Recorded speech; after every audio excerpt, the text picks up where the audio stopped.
led my team in scoring. I lead my team in scoring. I led my team in assists. I lead my team in rebounding. I made the U.S. Olympic team. I'm a member of the U.S. Olympic team. I can run the floor and even glide. I can run the floor, and I can run through you.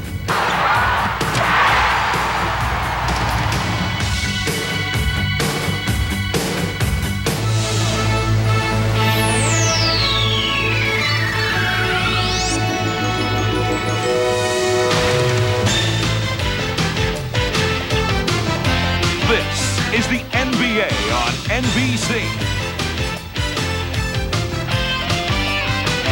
The 1992 NBA playoffs. Tonight, Game 5 of the Western Conference Finals between the Utah Jazz and the Portland Trail Blazers. Early evening in the great Northwest, embracing the winding Willamette River, the city of Portland, Oregon, host for critical Game 5 of the Western Conference Championship of the NBA. The smallest NBA arena, the Coliseum, sold out every game for 16 straight seasons. Nearly 13,000 fans beginning to express a local infliction, Blazer Mania. Hello, everyone. I'm Dick Enberg. Welcome to Portland, Oregon, and NBC's primetime coverage of the NBA playoffs. Games tomorrow, Thursday, and Friday night. It'll be Cleveland and Chicago in the East that winter to meet the winner of Portland and Utah. Here's how this series has developed. Portland won the first two games here in Portland. They knocked out Utah early. The Jazz never in those games. The scene switches to Salt Lake City for games 3 and 4. Utah wins, but Portland was in the game in the fourth quarter late. Both those games, the score doesn't reflect how competitive they were. Let's go back to Game 4 in Salt Lake. Portland All-Star Clyde Drexler, one of the Blazers, ticketed with technical fouls. He symbolized the Portland emotion, Portland frustration. Drexler's second tee resulted in game dismissal and some critical press. Drexler's the team captain in our visit. I think we got to leave those guys alone and let them do their job. But at the same time, they've got to give us the same respect they give the other teams. And as far as being whiners, I think we're not perfect. We make mistakes, we whine, but every team you look at does the same thing. So you can't single one team out and say they're a bunch of whiners when the other team is doing exactly the same thing, if not much more. Well, the only thing perfect and not whining in the NBA is a coach or an ex-coach. Cotton Fitzsimmons, 19 years in the NBA with the Phoenix Suns.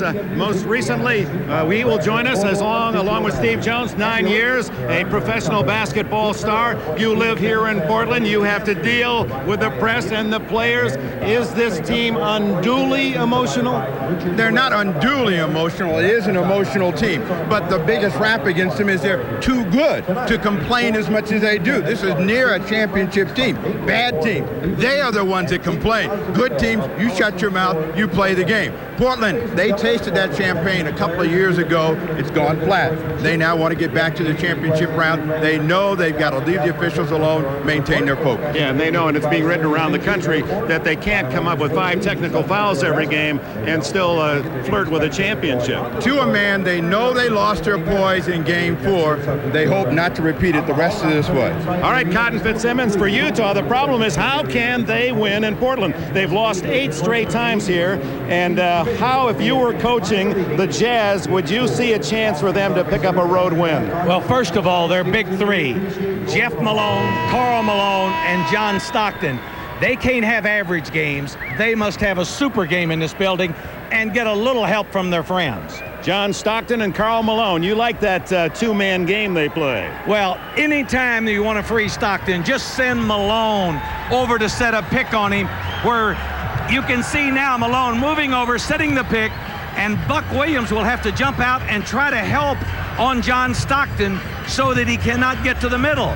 Buck didn't come out very aggressive in Game 4. Stockton got in there, and that's how he's going to get some help from his friends. Well, Cotton, you boys said get the ball in the middle and good things happen. We're set to go. Game 5, it's boiled down to best 2 out of 3. The mailman, Karl Malone, leading Utah. The all-star Clyde Drexler heads that Portland fast break. The winner of this series goes to the NBA Finals. Fans hurrying home to get their ticket on NBC for this Game 5. Traditionally, Portland leading the league in television and following their beloved Trailblazers. They'll see this starting lineup for Utah. Stockton and Jeff Malone in the backcourt.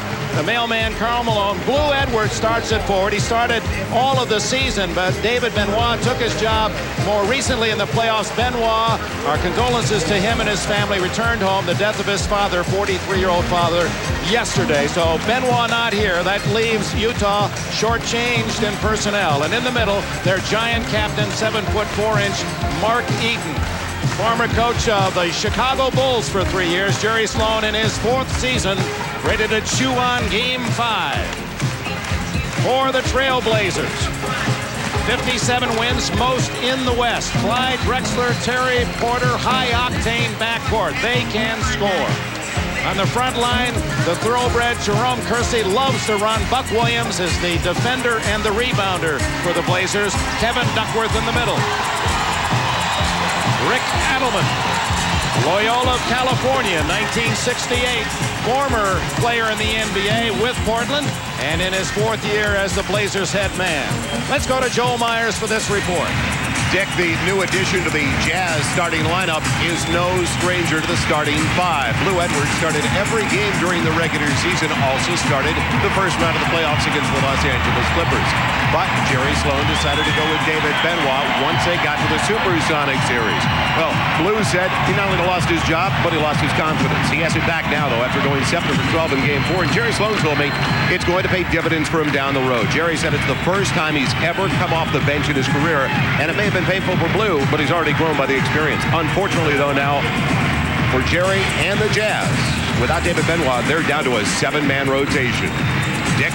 All right, Joel and Cotton, where will that hurt Utah most? Well, it takes a weapon away from Jerry Sloan, especially when we see Cliff Robinson come in, because they need a taller man to guard him. And Benoit, a leaper at 6'8", 6'9", at home in Lafayette, Louisiana. Underway Game 5 in the den of the Coliseum in Portland.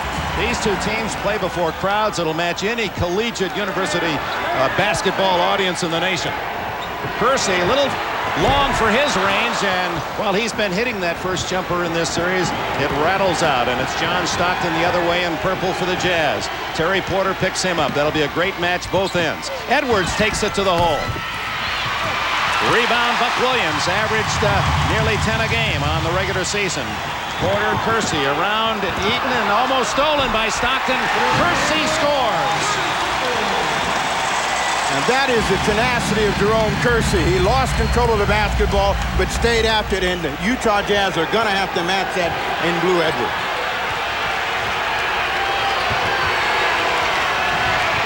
Jeff Malone, and Duckworth jumps out on him. Normally, you would see the ball go inside to Mark Eaton on a mismatch, but he's got people around it. Throws it away. It's Porter on the run with Drexler. Porter fouled by Edwards.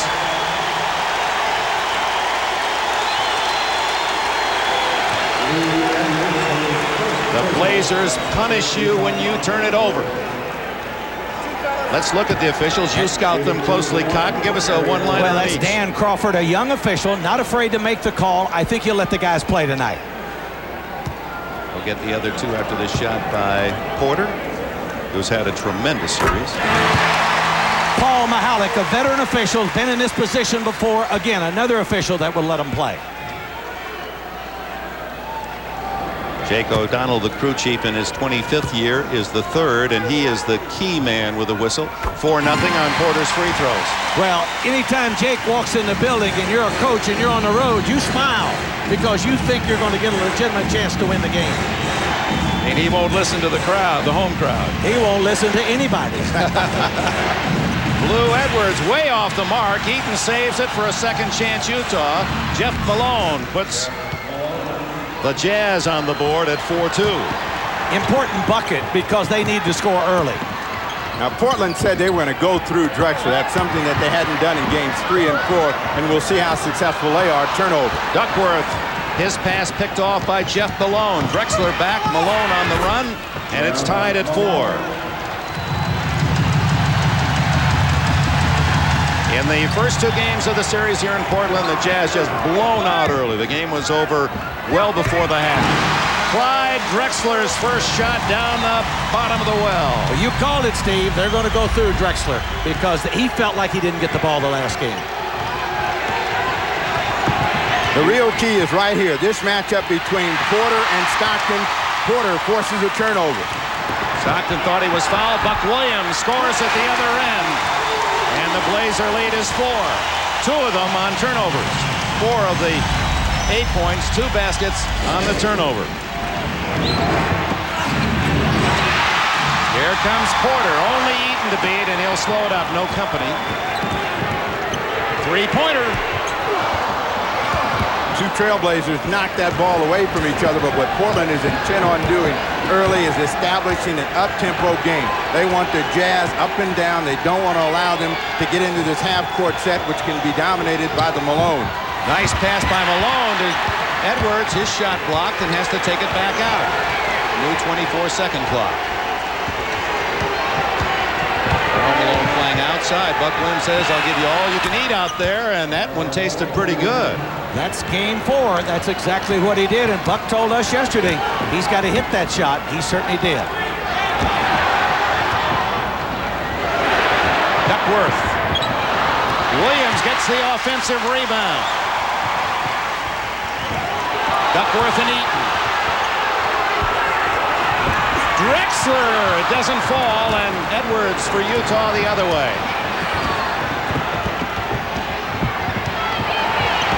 Jazz looking for a tying field goal. Nearly 4 minutes gone, opening quarter. Here comes the favorite play for him right here. Malone into that low post area. Into Malone, and it's rejected by Kersey.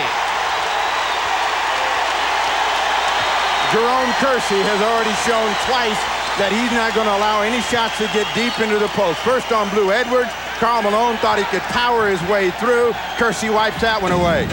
Wide open is Eaton, and the Giant center drops it in off an assist from Stockton. Stockton #1 in the game the last several years. Magic Johnson's all-time record, as he is admitted, in jeopardy. Stockton someday will lead all those statistics. Well, what happened there? Duckworth went out thinking Stockton was open, and he just totally left Eaton alone underneath, and Mark's not going to miss a shot like that. Well, the tiptoe jam gets him a foul against Drexler, and that's one of the things that Portland wants to try to avoid early is Drexler in foul trouble. Unable to convert the three-point play. It's tied at the 8-minute mark of the opening period.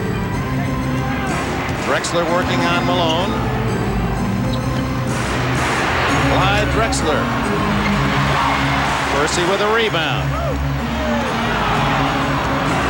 Porter takes it to the hole.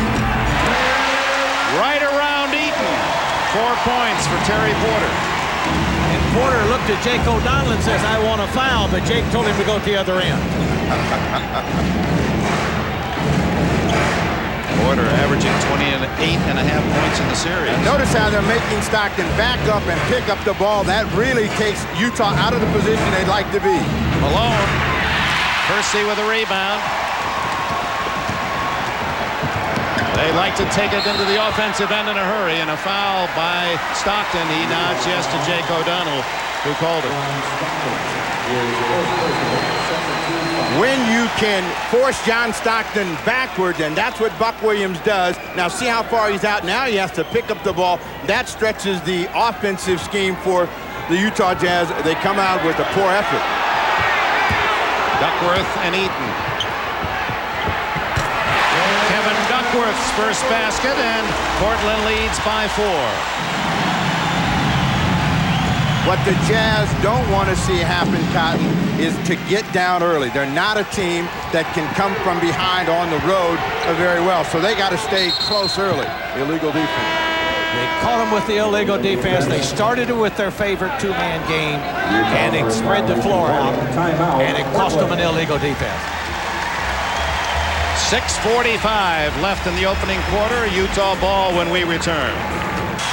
Captain Mark Eaton, a great story. Out of high school, not recruited as a basketball player, so he took up auto mechanics. We ask him if he can still handle that wrench, fix the old automobile. Fortunately, when I was an auto mechanic, it was before electronic ignition, and now I think you have to be pretty much an electrical engineer to be able to fix anything. But anything before about 1975, I can take care of. He met his wife, Marcy, who was working in an auto parts store.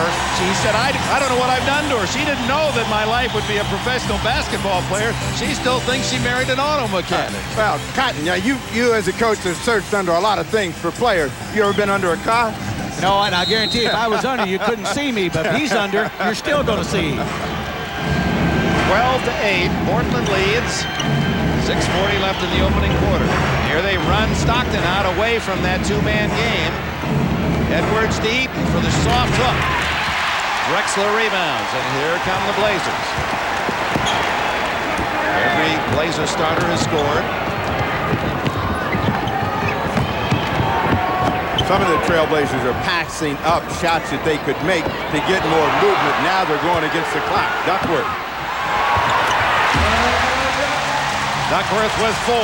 Portland leads by a half dozen. Well, Rick Adelman indicated that he wanted better ball movement in this game. All right, you bring up that thought about ball movement, but how critical is it? When you got a shot, you got to take it, right? Well, I think in most cases you got to take it, but if your ball club is strictly playing one-on-one and they're not moving the ball and moving themselves, I think you'll find yourself in trouble. Duckworth's first foul. Tyrone Corbin comes in for Utah. Now look at Stockton being ran way out in the court. They're going to say, Blue Edwards, you beat us. But they're doing a better job right now of making Stockton back up. But when he has to pick up that ball, that's when you really have a chance to control him. That time, a quick spurt in by Terry Porter and the whistle. Well, it was the first time that John Stockton got to the middle without Buck Williams being there. Porter's first foul. Ty Corbin, 23, seeing his first duty for the Jazz. Karl Malone handcuffed by that quick pass from Stockton. He has perhaps as good a set of hands as anyone in the game. That's a rarity to see him muff one. 14-8, Portland on the attack.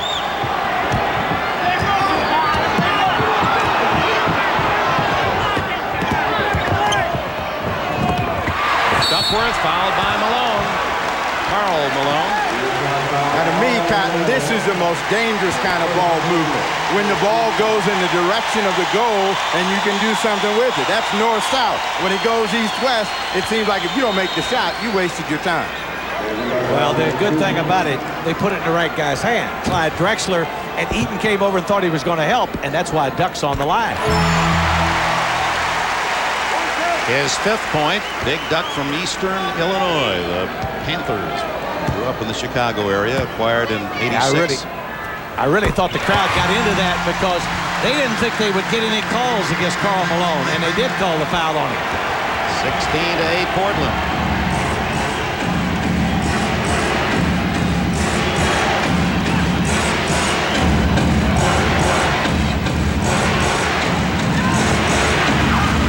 Malone can't connect. It's batted out by Eaton right to Porter. Drexler on the run. Yes, sir. It's a 10-point game. Timeout. Jerry Sloan and the Jazz.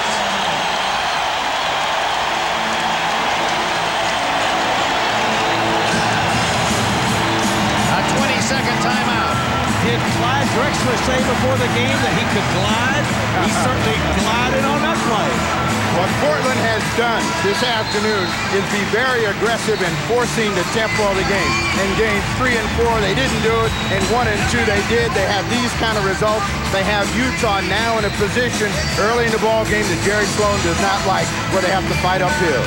Not many players in the NBA are better when they get the ball at midcourt going towards their basket than Clyde Drexler. It's about impossible to stop him. Teams and players hate to see him out in the open court, and Portland has outscored the Jazz 10-0.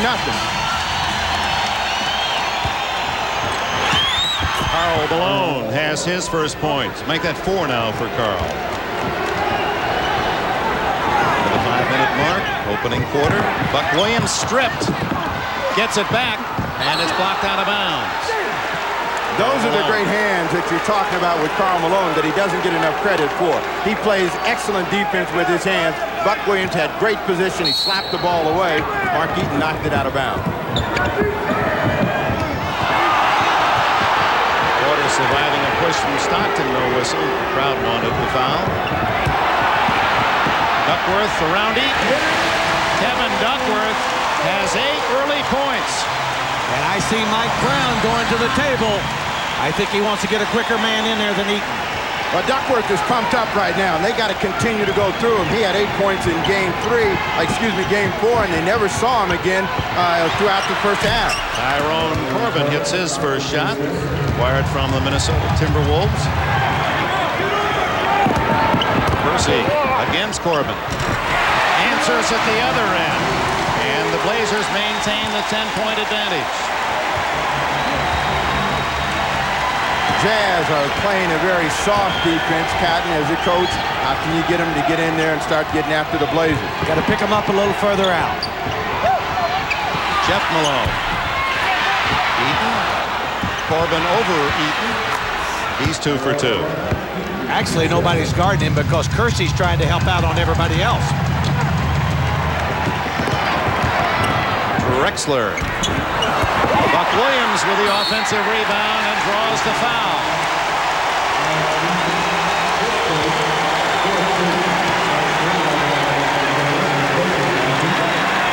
When Portland is right, they do this better than anybody in the NBA, and that's offensive rebound. They will just wear you down on the glass.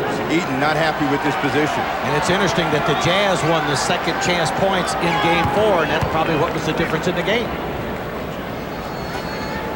Williams with 5 rebounds already, 2 of those on the offensive end. Has his 3rd point. Cliff Robinson, and this is the talented young man from the University of Connecticut at 6'10" that should cause deep problems matching up for Utah.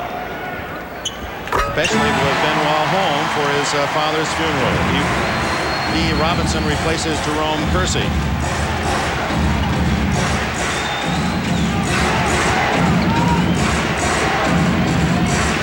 Mike Brown, the Bear. There's Buck Williams cleaning the boards again. 6 for him already. Still no 3-point shots for the Blazers, who were second in most attempts in the league this year and have been burning them up in the playoffs. Duckworth, he leads them all with 10 points. He's been averaging only 11.5 in the playoffs. They haven't been able to stop Duckworth. Timeout, Utah.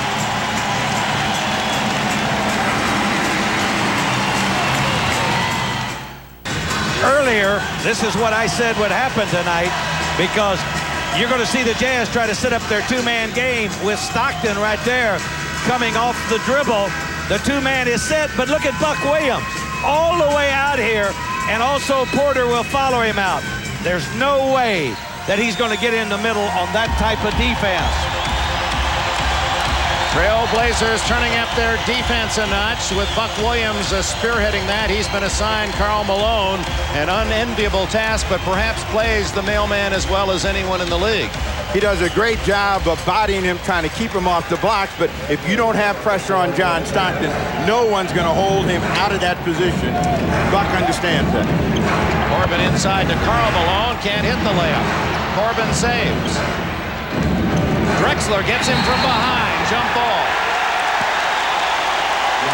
Nice block by Clyde Drexler. Corbin didn't realize he was just waiting for him to lift up for the shot. Corbin thought he had a clean look, and you can see that Drexler is clearly on top with Cliff Robinson intimidating in front. Corbin wins the tap, and then Malone is fouled. Cliff Robinson's first. First personal. 2 foul.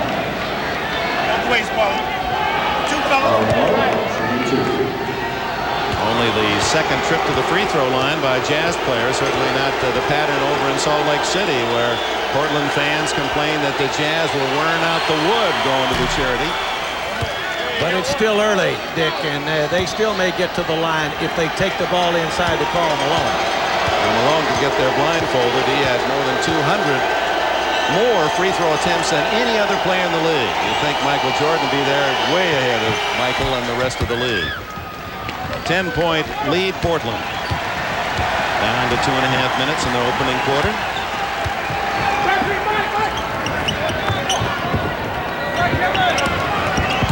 Blazers red hot as they've been in the other 2 home games of this series. And Cliff Robinson joins the scoring parade.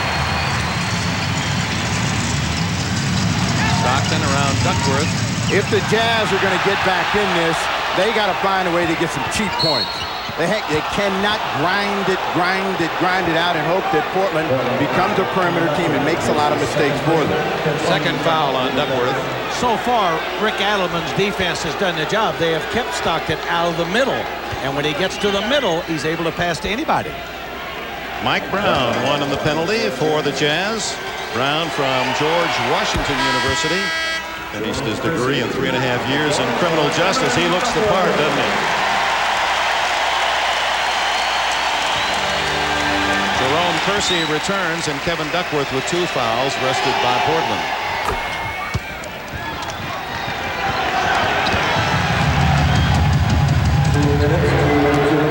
Final 2 minutes. Number 1, Stockton, who led the league in steals, averaging nearly 3 a game, as his first tonight. Edwards back in for Utah. Karl goes to work on Cliff Robinson and hits the turnaround jumper. 8 points for the mailman. 8 points the lead, Portland. Drexler, one all-star, answering another.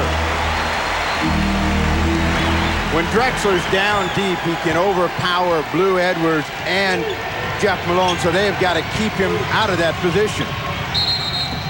Illegal defense, and that'll cost Portland a technical foul. They're warning once, and then the second and ensuing illegal defenses. Technical foul, 1 shot, and the ball. Terry Porter caught covering an area.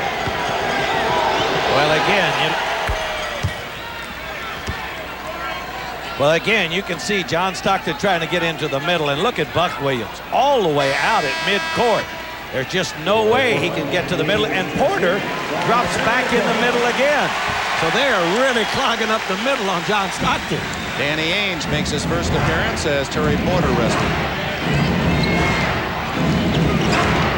Now it's Cliff Robinson and Ainge double teaming Stockton. Karl Malone. And Cliff Robinson rebounds. Here comes Ainge. He's a potent outside shooter. Plenty of playoff experience with the Boston Celtics. Has a couple of NBA championship rings. And it's Ainge from BYU, stripped of the ball and then caught off balance, had nowhere to go and ran over Corbin. That's a shooter for the Utah Jazz. Ainge coming hard to the hoop, lost control of the ball and continued on with his drive. It was Stockton, another steal for him. Well, he's tough. You got to watch Stockton. Anytime you go by Stockton, it's not over yet. He's gonna reach around and try to deflect the basketball. Smallest man on the court at 6'1" from Gonzaga University in Spokane. But pound for pound, many would say as tough as anyone in the league. He is tenacious. Now, that conversation right there, Stockton is working something for later on. Hit Paul Mihalik, and it looks like a friendly conversation, but something is being set up here by John Stockton. Yeah, he wants the call. I don't know whether Danny Ainge is holding him or what he's doing, but he wants a call later on. You're absolutely right, Steve. Final minute, opening quarter, Trailblazers by 8. Drexler around Edwards to Duck. Oh, that first step of Drexler so deceptive. He did not attack Blue Edwards like that in Salt Lake City. He allowed Blue Edwards to poke the ball away from him and get the Jazz some turnovers. A little over 5-second difference in the shot clock and game clock. Knocked away by Robinson. 3 seconds on the shot clock for Utah. In Salt Lake City, Blue Edwards is able to get up and tap at the ball. This time, Drexler goes baseline away from the traffic and a thundering effort on the baseline. Stockton's first shot of the game, blocked by Robinson. And they don't get the shot off, apparently. 24-second violation, thanks to Cliff Robinson's block of Stockton's outside jumper. So Portland has nearly 5.5 seconds to get off the final shot of the period. Who takes it here, Cotton? Well, you can see, you know, any time that Stockton gets the basketball, they're not going to let him in the middle. They just brought in Porter, so they might get a good chance for a three here. It's Drexler, fall away, and it almost went. End of the first quarter, and the home team has a 10-point advantage.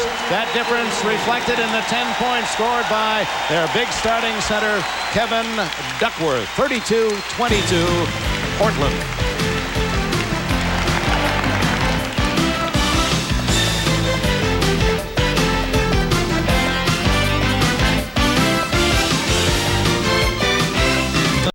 As they go to Game 5 tomorrow night. And a reminder here on NBC, prime-time coverage of the playoffs the rest of these weeknights. Game 5 from Chicago tomorrow night. Thursday night will be in Salt Lake City at the Delta Center for Game 6 of this series. Then Game 6, Chicago at Cleveland on Friday night at 9 o'clock Eastern Time. We start the second quarter, Portland leading 32-22. Both teams had 22 shots in the opening quarter, but Portland made 5 more than Utah, 13-8, and that's the difference. Malone and Buck Williams. Stockton from outside for 3. Rebound Corbin. Tries to take it back up, no whistle, and Ainge comes out of the pack with it. Kersey. He loves to run the floor, and it's beautiful to watch him. He's the perfect basketball athlete. He's a great compliment to what Portland likes to do in the open court, because he'll block a shot or make a hustle play, fill the lane, and get a chance to finish. Tyrone Corbin has to get it up on the glass in a hurry. Kersey was ready to fly swat it away. And one of the few times that Stockton's able to get down the lane. If he's going to get down the lane, though, he's going to get down there against Danny Ainge. He's quicker. He knows he's got an advantage there. Cliff Robinson thought he had a block. Jake O'Donnell says no. Lou Edwards with a steal at the other end set up the break. Well, you can see Stockton there hesitates. Now he goes back the other way against Ainge, dishes it off to Ty Corbin for the easy 2. You had Tyrone Corbin, but let him go. Yeah, I'm pretty dumb director of player personnel, let me tell you that right now. One of the best offensive rebounders in the game, and probably the biggest mistake that I have made since I went to Phoenix. And a terrific team player as well. Well, he's just blended in so well. He came over there for Thurl Bailey, who was a very popular player, but they forgot about Thurl real quick as soon as Ty came in and started doing his job. You saw Corbin averaging 8 points a game in the playoffs, has 9 already tonight. Drexler and Edwards. Robinson over Karl Malone. And another offensive rebound. This time it's Kersey giving the Blazers a second chance, and Ainge for 3. Danny Ainge, and that ties him for the number 2 spot for treys in playoff history. Michael Cooper of the Lakers, the all-time shooter from long range. Drexler now will come up and really try to give some aggressive pressure on Jeff Malone. They've got Corbin, Edwards in the ball game with Jeff Malone. They're not good ball handlers, but Ty Corbin is hot tonight. He's giving them that lift off the bench. Corbin with 11 already. His high for the year for Utah was 23. Ainge again, 2-pointer. Edwards knocked it away from Karl Malone. Kersey misses out of bounds to Portland. And with that, a timeout. Just under 2 minutes gone in the second quarter. The Trail Blazers in the lead. Blazer mania. And the home court so critical in these Western series. Neither team want to lose in front of the home folks, and part of it is the boisterous crowd support. Michael Cooper is the all-time three-point shooter, made 124 before retiring from the Lakers. Danny Ainge has now tied Laker Byron Scott, and Terry Porter, who's had 30 treys in these total playoffs and 14 in this series, is galloping after the leaders. As I look at those 4 guys, I think they got them all against me. No basket. Yes, a basket and a foul. Buck Williams following the missed shot. Mike Brown the foul. Now, Cotton Fitzsimmons can now sympathize with Jerry Sloan, who's walking back and forth in front of that bench, trying to figure out, how do I stop these plays from happening? There's an easy shot, but the breakdown right there with Brown pushing him in the back. Too many second scoring opportunities for the Blazers here thus far in the ballgame. That's why they're up 11. Karl Malone is out, and Mark Eaton is in. So now the Jazz down 11 and perhaps 12 with a shot by Williams. They try to muster a rally without their top player, Karl Malone, second best scorer in the NBA. Mike Brown dribbles it off his knee, out of bounds to the Blazers. Karl Malone can make that play. Mike Brown can't. One dribble too many, and it's a turnover.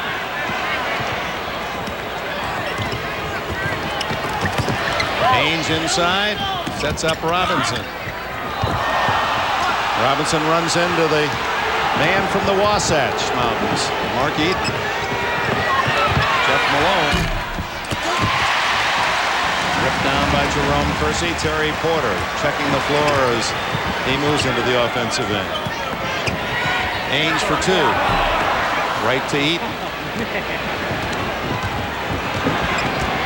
Portland by 12. Malone hits that. Jeff Malone was 6, and Stockton with another assist. 5 for Stockton.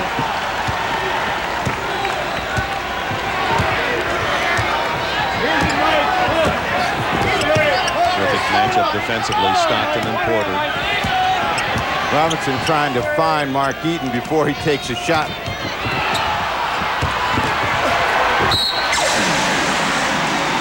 Jerome Kersey with a basket, Eaton with a foul. Well, you see Porter driving here. Eaton stepped up, blocked him, and Porter did the right thing. He dished it off. The play before, Cliff Robinson tried to shoot it and just barely got it out of his hands for a turnover. So Porter says, okay, if you're going to step up, somebody's open. He found Kersey on the baseline, a chance to get a three-point play. What that last replay showed is that if you can move Mark Eaton, you can get a foul against him. They moved him. He couldn't react quickly enough, and that's when Kersey ended up with the foul and a chance for the three-point play. And a 13-point lead, the biggest for the Blazers in the half. Kersey now with 8 points and 5 rebounds. Duckworth back in, and Buck Williams is out. So Karl Malone on the bench. Adelman says, let's put Duckworth in there. Ooh. Whistle in the foul. As offensive foul against Ty Corbin. Out of control. He was trying to get to the hoop. His first. Against the shot clock, Ty Corbin coming hard. Danny Ainge steps in the lane. On top of it, the ball slapped away anyway, and he picks up the personal foul. A veteran player like Ainge knows he can't block the shot, so what's he going to do? Get in front so he can get the ball back. Karl Malone brings his talent back on the court. 8 points, 3 rebounds, but it's been a different story. Malone in Portland in the series, and Karl's scoring productivity in Salt Lake City. Robinson, and a foul. That'll be the third if it's on Eaton. It is. Eaton picks up the third personal foul, but Cliff Robinson, if he's going to be successful in completing these plays and getting to the line, is going to have to go up and not away from the hoop. You got to go around Mark Eaton. Take that one extra dribble and go around him. He's not mobile enough to block your shot if you go around him. You go into him, and you're going to get hurt. We pointed that out. Cliff Robinson buries that free throw. He ran to make sure that the ref know I'm talking to myself. Now don't get on me now. Mike Brown pulls it down for Utah, trailing by 14. This has been the pattern for the Jazz here in Portland. Tyrone Corbin, a pretty assist from Stockton, and Corbin now with 13.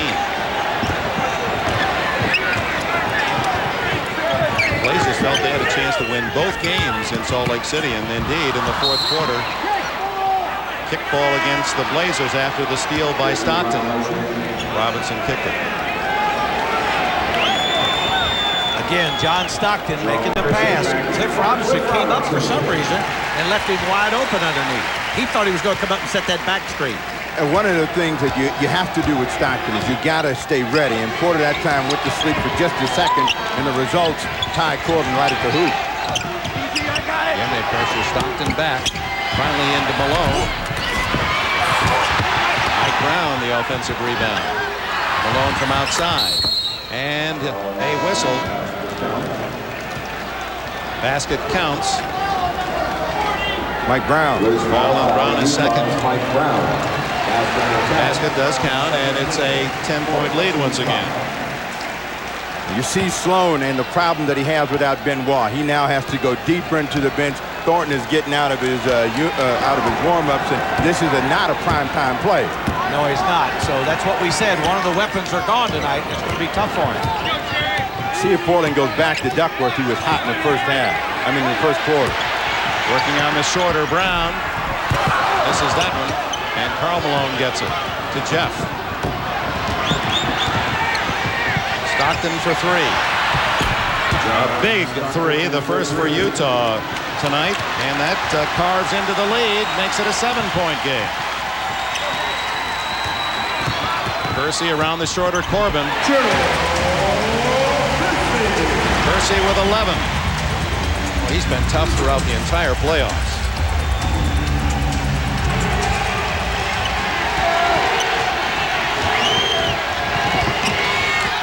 Malone likes to work the baseline.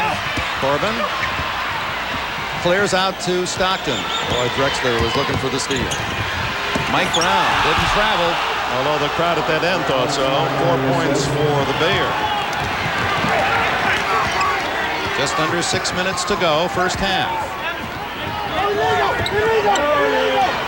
Drexler over Jeff Malone, misses everything. And Jerry Sloan, who was a defensive giant in his playing days in the NBA, likes what he sees. Timeout. Now the playoffs are here. Can you sense a difference in your husband during playoff time? Absolutely. I think that any NBA family that makes it this far in the playoffs definitely experiences a good deal of stress and anxiety. It's a very exciting yet frustrating moment. Thank you for the time. Dick? Thank you, Joel. And it's Tyrone Corbin with 15. And once a Portland 14-point lead has been knocked down to 5 with 5:20 to go in the half. Portland has been out on the perimeter, and that's allowed the Jazz to get back in it, trying to get Duckworth free. Kersey from outside. And a push-off. Might be Drexler. No. It was Buck Williams, not Clyde. Mrs. Gaynell Drexler, an attorney and involved in the ballet company here in Portland. And, well, that's a great acting job by Karl Malone as he just threw himself backward, got the whistle. How do those big guys fall so easily? Ball is kicked to Utah. I thought I just said that Danny Ainge was the best. Give me one more shot of that, and we're going to put Malone for the Oscar.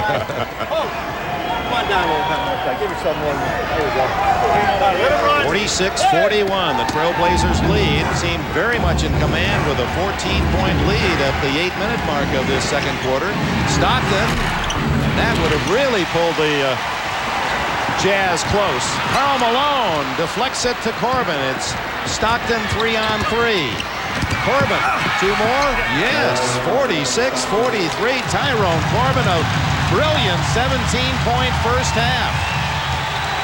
Corbin has been the spark plug that they have been looking for to keep him in the ball game, and now Portland, who was doing it with the defense and had good high percentage shots, has to carve it out all over again. Duckworth working on Bob Thornton, and he travels. Thornton, who's just in the game and being used, he was only in first two games here in Portland. That was when the game was well decided late. Scored 5 points in game 1, 2. In game 2, he went to UC Irvine, picked up late in the year by Utah. 13-2 run for the Jazz. It's Corbin with a hot hand. And Duckworth collects for Portland. Here come the Blazers. 3-point lead. Deflected out of bounds by Corbin on the defensive end. Anytime you're going to help out on John Stockton and help out on Karl Malone, somebody has to be open. It happens to be Ty Corbin, and he's hitting him. Terry Porter. Porter, who's been quiet, has 8 points now. Portland had been doing a good job of having John Stockton back up. He's now got a rhythm where he's going forward, and the defense is going to have to readjust. Jeff Malone not there. Buck Williams has another rebound. Karl Malone knocks it out of bounds. It was intended for Clyde Drexler.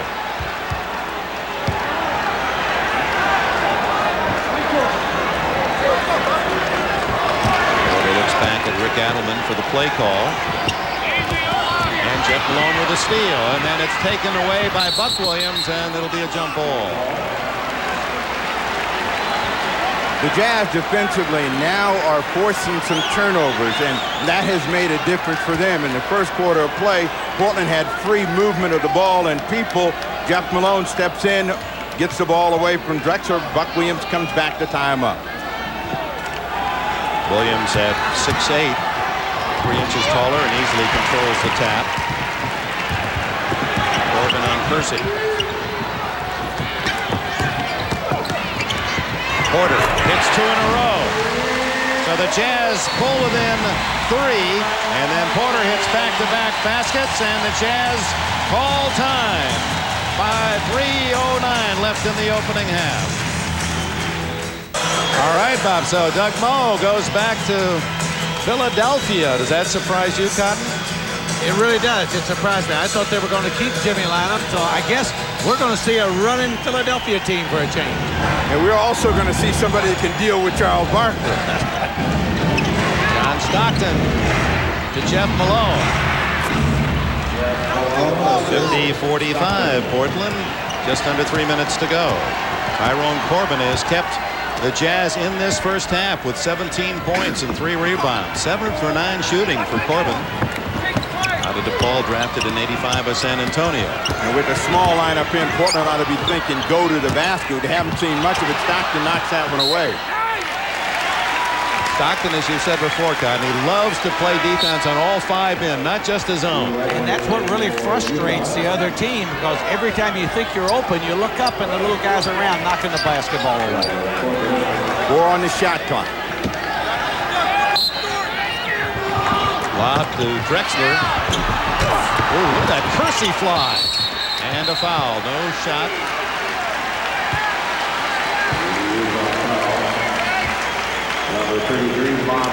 Thornton has his first foul. And again, the offensive power by Portland earning extra chances and now a trip to the line. That play started with Drexler's strength against Jeff Malone, and then the ball popped out after a Kersey attempted dunk right back to Clyde Drexler. Drexler's 9th point, first from the line. And studying his Spanish, he was studied in high school, worked constantly through the years. Maybe knew a long time ago Barcelona was in his future.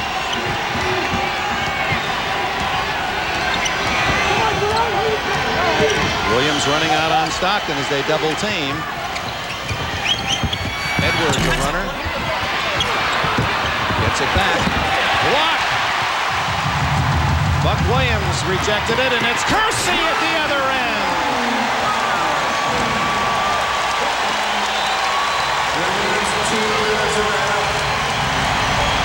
Laser lead back to 8. You have to give Buck Williams a big assist on getting that play for Portland, because he's the guy that forced Stockton backward. Lou Edwards off the glass. Edwards his first points of the game.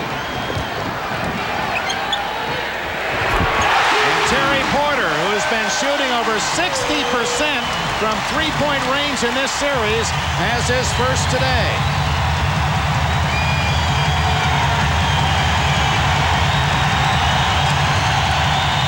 brings the crowd into the game, and Buck Williams with a rebound and a 2-on-1 break. Drexler on the go. Kersey again. Oh, how he can finish. Jerome Kersey.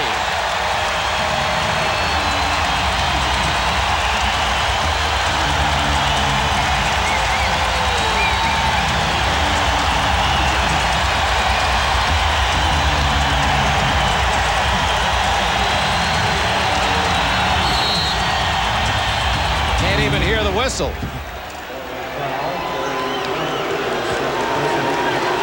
Aggressive defensive effort by the Trailblazers, and when they can force a team to make a mistake, and they have numbers, and two of the guys that are the best in getting out on the floor, Drexler and Kersey. Kersey, a thundering effort that time. Boy, he runs like a quarter-miler. The foul is on Porter. Stockton trying to set up Thornton, and another Portland foul. Kersey with a foul. And again, we're going to see it in the same type of play again, and Kersey does it again. The crowd was waiting for that. They've been waiting for it. And to be honest with you, Dick, it seems like I've been here before. How does it feel? It feels better over here than it did over where Jerry Sloan happens to be. Stockton already double figures in assists, and now with 7 points.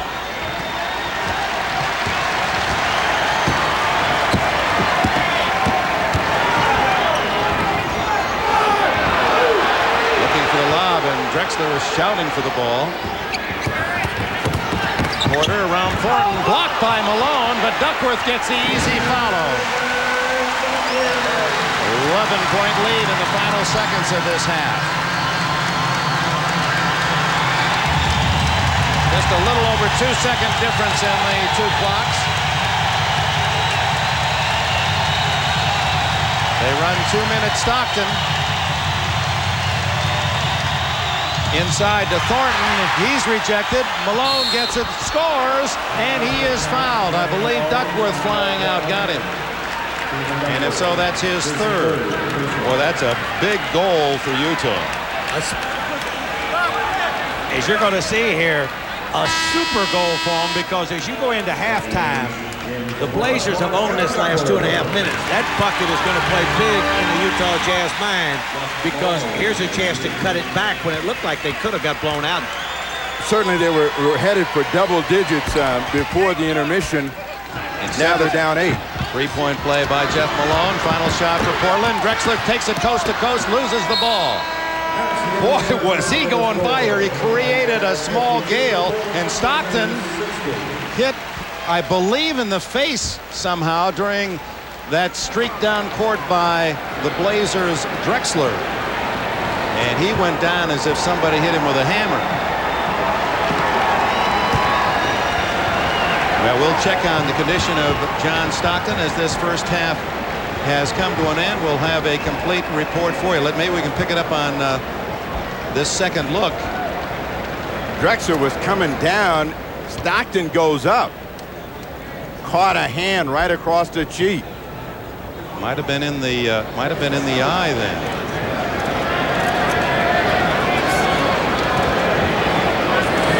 Man, he's all right. He's a tough guy. Squinting with that eye as if he might have been caught by Drexler's.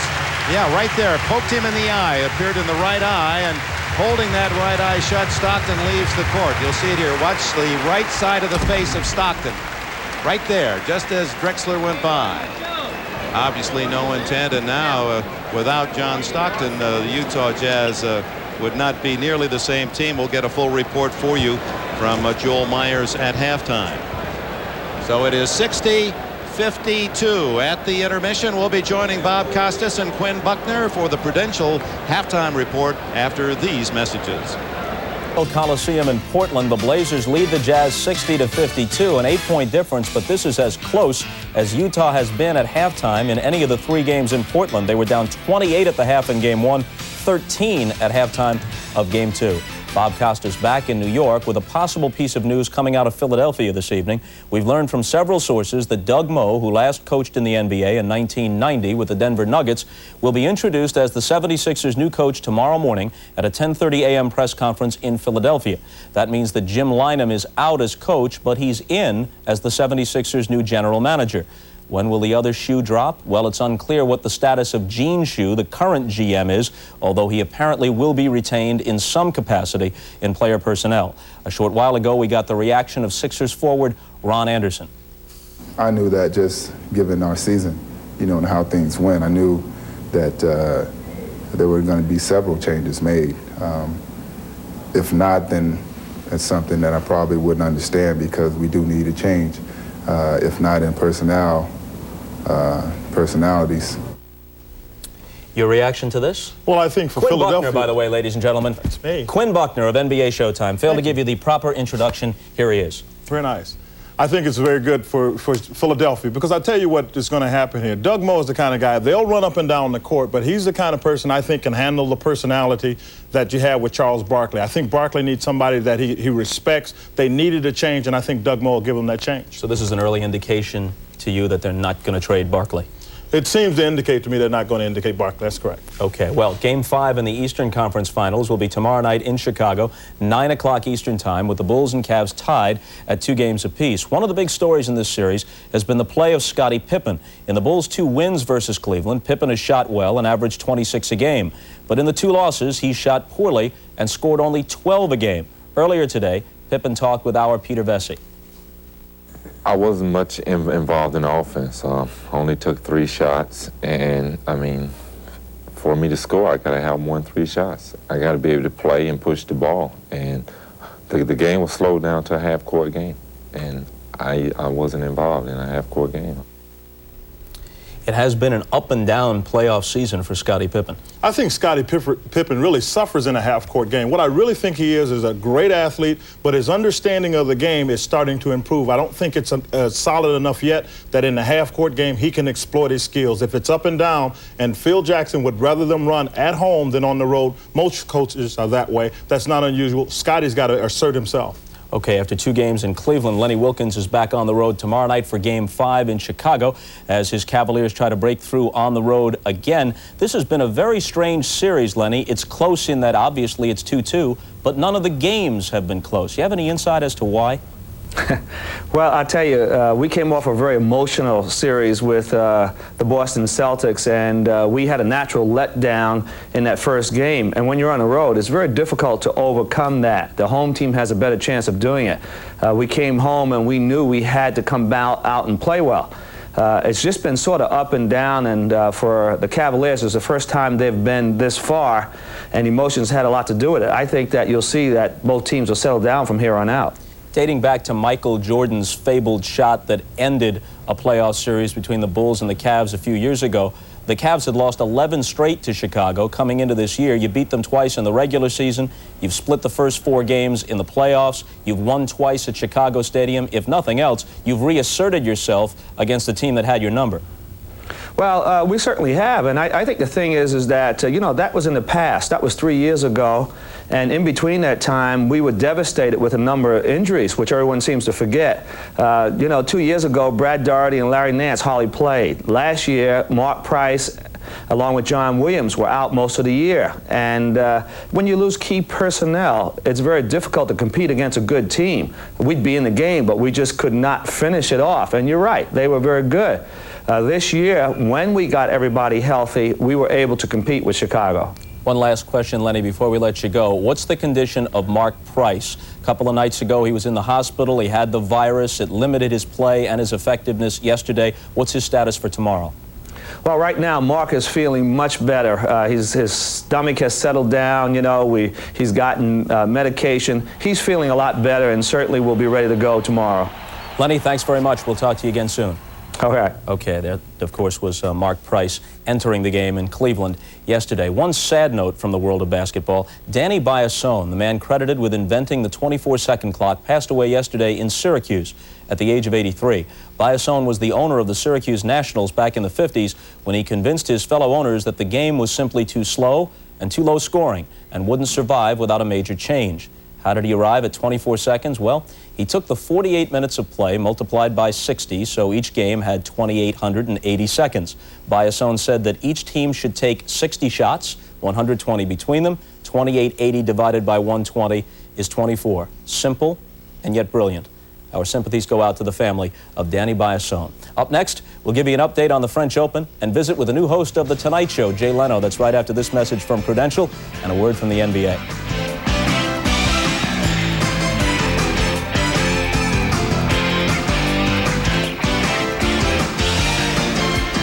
Play continued today at the French Open in Paris, where tournament officials are investigating an incident involving Czechoslovakian Karl Novacek, who, after losing his match to American Derek Rostagno, took a swing at Rostagno as the players shook hands after the match. When the authorities see that on the replay, they should fine him and probably even go so far as to ban him. Well, nothing terribly violent, but worth an investigation, I guess. Seeded players advancing on the women's side included defending champ Monica Seles, sporting her new darker hairdo. As you can plainly see, there's her new darker hairdo. And others to move to the second round were Gabriela Sabatini, Jennifer Capriati, Conchita Martinez, and Katerina Maleva. On the men's side, Stefan Edberg, Pete Sampras, Peter Korda, Yvonne Lendl, and Andre Agassi all advanced. The only seeded player to lose today was number 15, Brad Gilbert. Unseeded John McEnroe lost in 4 sets to 21-year-old Nicholas Coulty in what McEnroe says was his final appearance as a singles player at the French Open. But he starts a second career this weekend on NBC when John moves to our broadcast booth to join Bud Collins and Chris Evert. NBC's coverage from Paris starts tomorrow night when Bud and Chris have a French Open update at halftime of Game 5 of the Eastern Conference Finals, joined by Vidal Sassoon to comment on Monica Seles' new hairdo. And now let's go out to Burbank and join Jay Leno, settling in as the new host of The Tonight Show and looking darn good and comfortable about it. Jay? Bob, let me congratulate you on that scoop with the hairdo story. Yeah. Fine work on your part. We pride ourselves. We pride ourselves on that kind of thing, Jay. Yeah, and having Vidal out there, boy, the game has certainly changed since my day. Who do you have tonight, Jay? Who do we have tonight? Do we have Tom Cruise is here tonight? Simply Red and Kathy and Jimmy, but we're holding it until after the game is over. You know, Branford, we're all big NBA fans, so not until the game is over will we come on. What do we have to? I think it's 60-52, isn't it? Last time I looked. You got the A-list guest. You have Simply Red. Simply Red and Tom Cruise, and we couldn't get you because we weren't allowed to go into the B list. But anyway, you know. And of course, we're counting on you for the strong lead-in into Letterman and later. So hold up your end of the bargain, okay? Oh yeah. I think it goes me, Letterman, Two Love Connections, The Stud of Hogan's Hero, then later with Bob Costas, if I'm not mistaken. Yeah. Yes, and that's pretty much the way things stand here. We'll check you later. But any more news on that hair story? If you could keep us posted on that, I think you're doing terrific work. We'll fax you if anything comes in. And let me know any more news on Lendl's ingrown toenail, too. Yep, we have a full medical team working on it, and we'll return Thank you. That's why you're where you are. Yeah, exactly. We'll return with second half action while you think about that. The Blazers and the Jazz, right after these messages from your local station. I'm so proud. This has been the Prudential Halftime Report, brought to you by the companies of the Prudential. In a changing world, one thing remains rock solid: the Prudential. Back to the Portland Coliseum, where the news is both good and bad for the Utah Jazz. This is the closest they've been at halftime in the playoff games here in Portland. That's the good news, down by only 8. They were trailing by 14 in that second quarter, pulled within 3-8 at the intermission. The bad news is John Stockton injured on the final play of the first half as Clyde Drexler, going coast to coast, looking for the foul, reaches up and pokes Stockton in the right eye. How serious is the injury? Let's go to Joel Myers for this report. I'm with Dr. Lyle Mason, one of the team doctors for the Utah Jazz. The extent of the injury, sir? Well, we don't know the full extent of it yet, but he caught a finger in the eye, and he's got a lot of swelling around the eye, swelling within the eye itself, and the muscles, both the muscles which move the eye and those which cause the pupil to open and close are not functioning fully normally. What did he tell you? A little double vision as well? Yes, he has some double vision in the 3 to 5 foot range, and so that's of some concern, of course. Doubtful he'll return? Doubtful he'll return. Thank you, sir. Dick? Well, then that is serious to the cause. So John Stockton with over 1,000 assists to lead the NBA each of the last 5 years. You've dealt with eye injuries before. They're very difficult because doctors are afraid. They don't want any permanent damage, so we probably won't see him back here. One would think the Jazz no chance without Stockton. Delaney Rudd will move into his spot. And that changes everything, because without the penetration of John Stockton, the easy baskets inside for anybody off his penetration are almost null and void.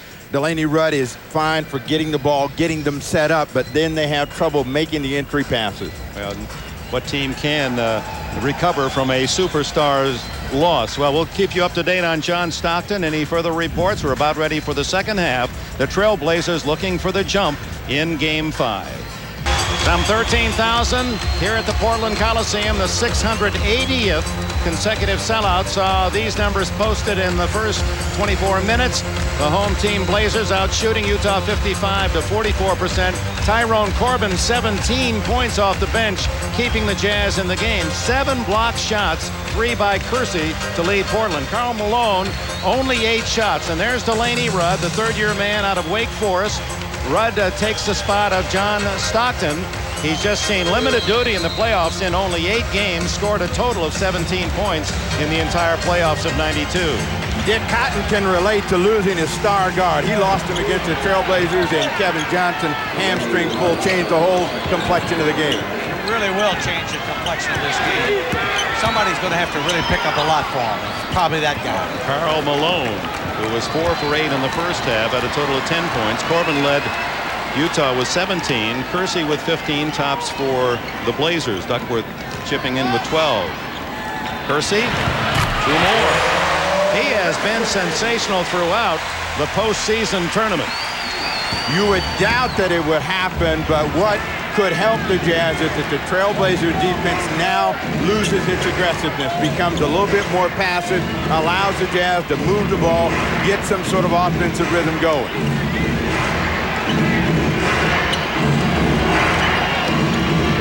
Rudd over Porter.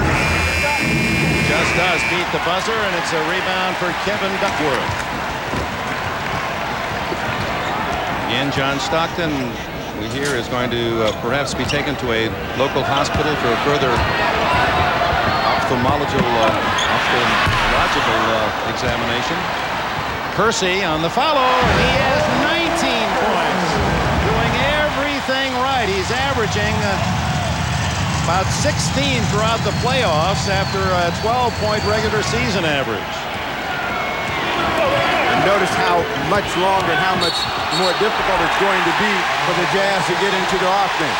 Yeah, and I think we're going to see just what we did then. A lot of one-on-one basketball, which they don't like to do. Look, Malone trying to take Buck. Buck stays right in front. It is a charge with the shoulder. They're not a good one-on-one basketball team, and they do need the ball delivered by a point guard. Second foul on the mailman, who will miss the absence of Stockton most of all. Better highlight that, Cotton, a special point guard. Williams to Duckworth. 14 for the 7-foot Portland center. He was 5 for 8 in the opening half. Back up to a 12-point lead.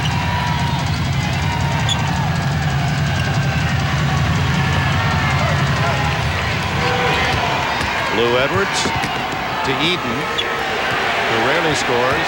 4 on the shot clock. Edwards off the glass.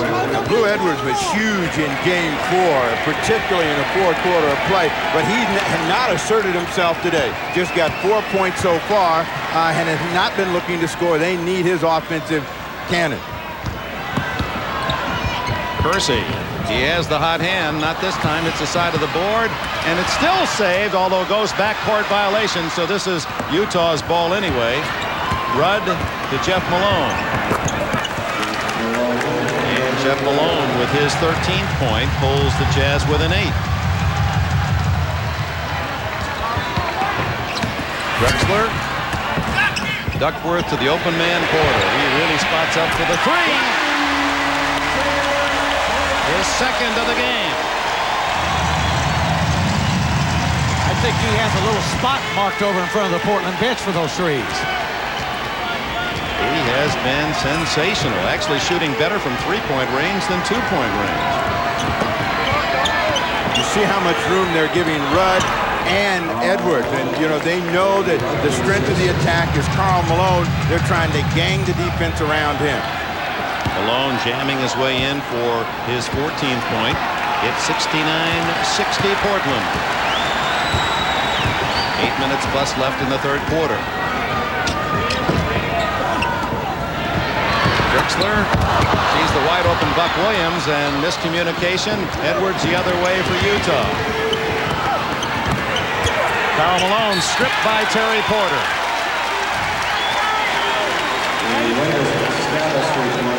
Here's the mailman doing his diesel work. Well, this time he gets that good deep position with a great entry pass. And anytime he gets it that deep, Buck Williams did the right thing. Bail out, don't compound the situation by getting him to the line. Utah trails by 9. Jeff Malone with the runner. Gets his own rebound. Karl Malone, and he is hammered. No foul. Oh, Jerry Sloan. Look at Sloan. He's all the way to the baseline. Couldn't believe there was no whistle.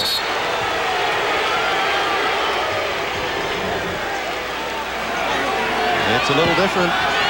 They always appeal to the official that makes the call, and then they find the guy that will listen the most, and he says, Jay, you know, there's got to be something happening here. Karl Malone right at the rim. Drexler got him across the wrist.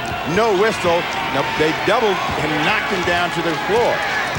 He wasn't acting that time. Karl Malone pulls up. You're a big guy and all that muscle. He certainly has a nice touch from about 15 in. And he's going to have to take that shot because he's not going to get underneath there without Stockton feeding. Buck Williams. Jeff Malone couldn't get the rebound. Duckworth picks up the garbage. 16 for Duckworth. Remember, the Jazz already a man shy at the start of the game. David Benoit, the rookie, jumping Jack Malone. Can't hit that one. Home for his father's funeral. And now John Stockton lost after being hit in the eye at the end of the first half. Kersey. And a reach-in foul against the Jazz. Timeout, 6:50 left in the third period. Welcome back to Portland. Right now, I am just outside the training room for the Utah Jazz. At first, they thought they would possibly take John Stockton to the hospital. But just a couple of minutes ago, John Stockton said he wants to go back into the game, believe it or not. Right now, the team internist, Dr. Russell Shields, is throwing objects to Stockton from just a few feet away to check his reaction time. And, of course, the vision he was talking about earlier, that was double vision. Dick? All right, Joel. Delaney Rudd replaces Stockton. Well, his eyes may not be 100%, but you know Stockton's heart is more than that. And if he can see out of one of them, he wants to play. Now, he knows how important he is to the success of the Utah Jazz, and he wants to come out and try to give them any kind of effort since they're in a competitive position right now. Tyrone Corbin is back in for Utah, replacing Blue Edwards. Corbin, the big spark off the bench in the first half. Drexler spots for 3. Eaton with the rebound. The Jazz trail by 9. 5 rebounds now for the big center of the Jazz, Eaton.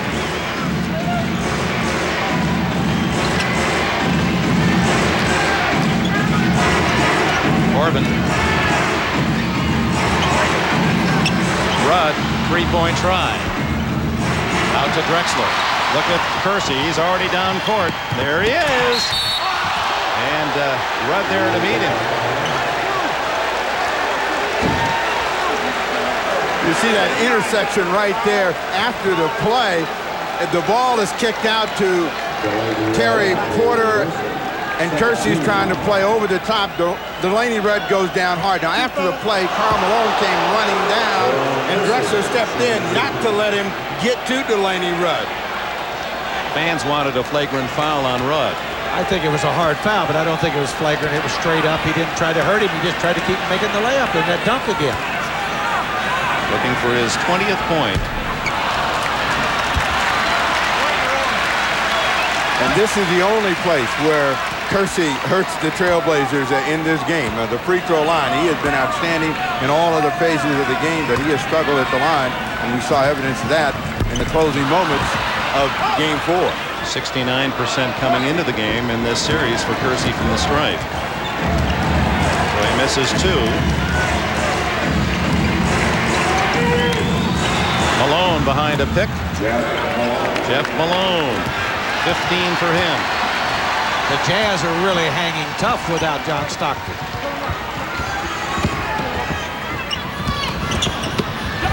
Kersey from outside. Well, they talk about the great athletes on the Portland team, and you hear it around the league. Maybe the most athletic group in the entire NBA, and Kersey epitomizes that description. See, the entry pass is very difficult. That's a long one for Karl Malone.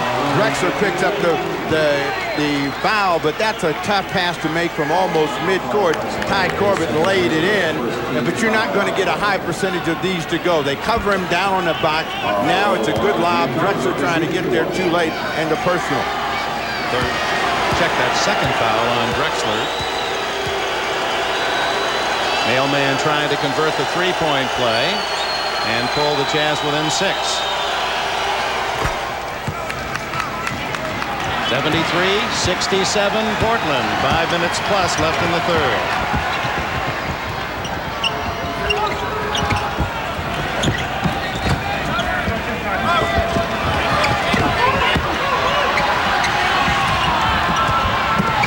Shot clock taken away by Rudd to Jeff Malone. Here comes Kersey.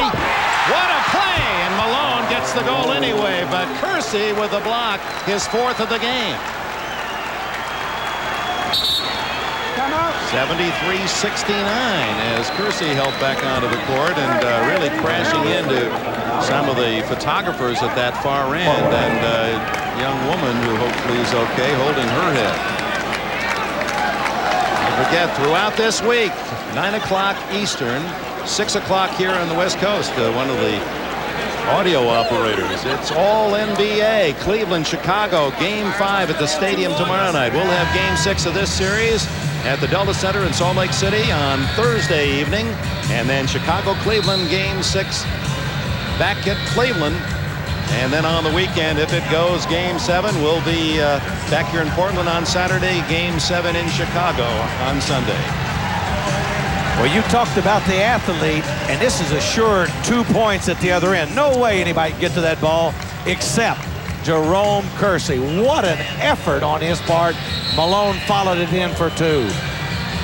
So without John Stockton, the Jazz, to their credit, have cut a 8-point halftime deficit down to 4. And it's time for one of those coaching questions. When you lose a great player, does the opposing team relax a little bit? Well, they have a tendency to. Drexler off to Porter for 3. Misses everything. Karl Malone has it stripped by Duckworth. And Duckworth beats the buzzer. What a big play. It looked as if Utah would be going the other way down by 4. Duckworth makes it a 6-point lead.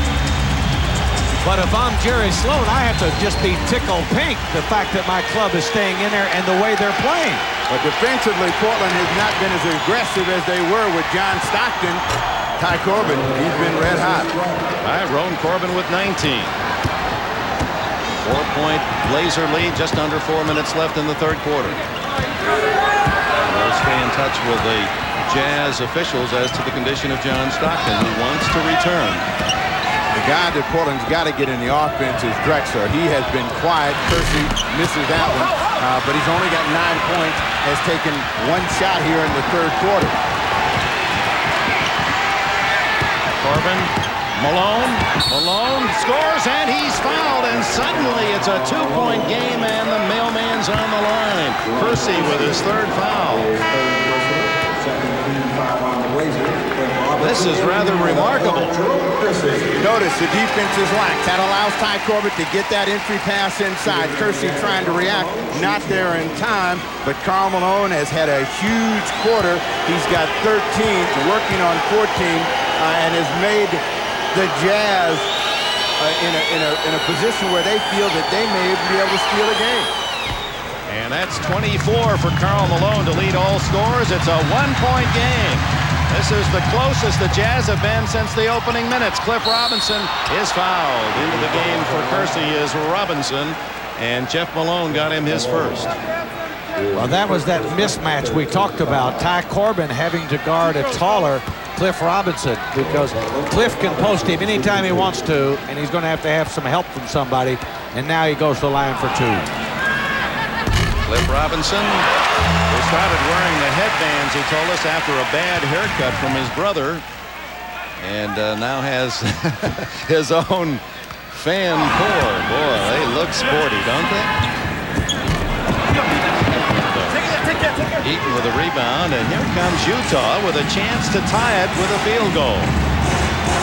Jazz have never led in the game.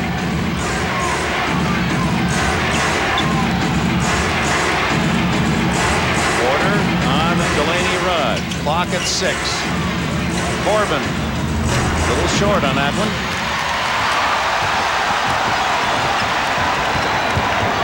Porter, Duckworth, Robinson. Porter, that's a three-pointer. His third of the game. He has just crushed Utah's hopes here in Portland with a barrage of trays. That extra pass is what found Terry Porter open that time, but what Portland's got to do is do it at the defensive end. They have not been able to stop the Jazz here in the quarter. Rudd inside. That frees up Corbin. Nice move by Rudd. Doesn't matter who the man is taking it up the middle. It does do good things, doesn't it, Cut? It certainly does. Drexler, a three for him. Oh, my. 2 minutes to go in the third. Blazers back on top by 6. They just break your heart with those threes if you're the visiting team. Karl Malone. Well, there's the power forward at work. Power with a capital P. Malone is up to the challenge. The Trailblazers sent 3 people at him that time. He missed his shot, stayed after it. So Portland defensively has got to find a way to get control of Karl Malone. Turnover. Corbin sets up Malone with Porter to beat, and Porter's not going to risk the foul. Jeff Malone, beneficiary of that turnover. He now has 17, and back to within 2 come the Jazz.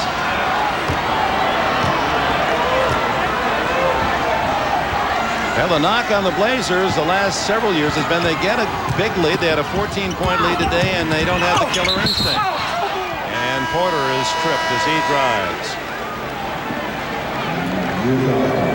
And with that, a timeout. 1:13 left in the third. The Jazz are in it. Promo. It's 82-80. Look, join us on the Tonight Show next. Tom Cruise, Simply Red, Kathy and Jimmy. Now, can we get back to the game? Come on! Oh, this is great. Come on, Utah. Get back to the, I'm going to finish my trip. Get back to the game. Tom Cruise. All right, Bradford Marsalis, the musical director of the new Tonight Band.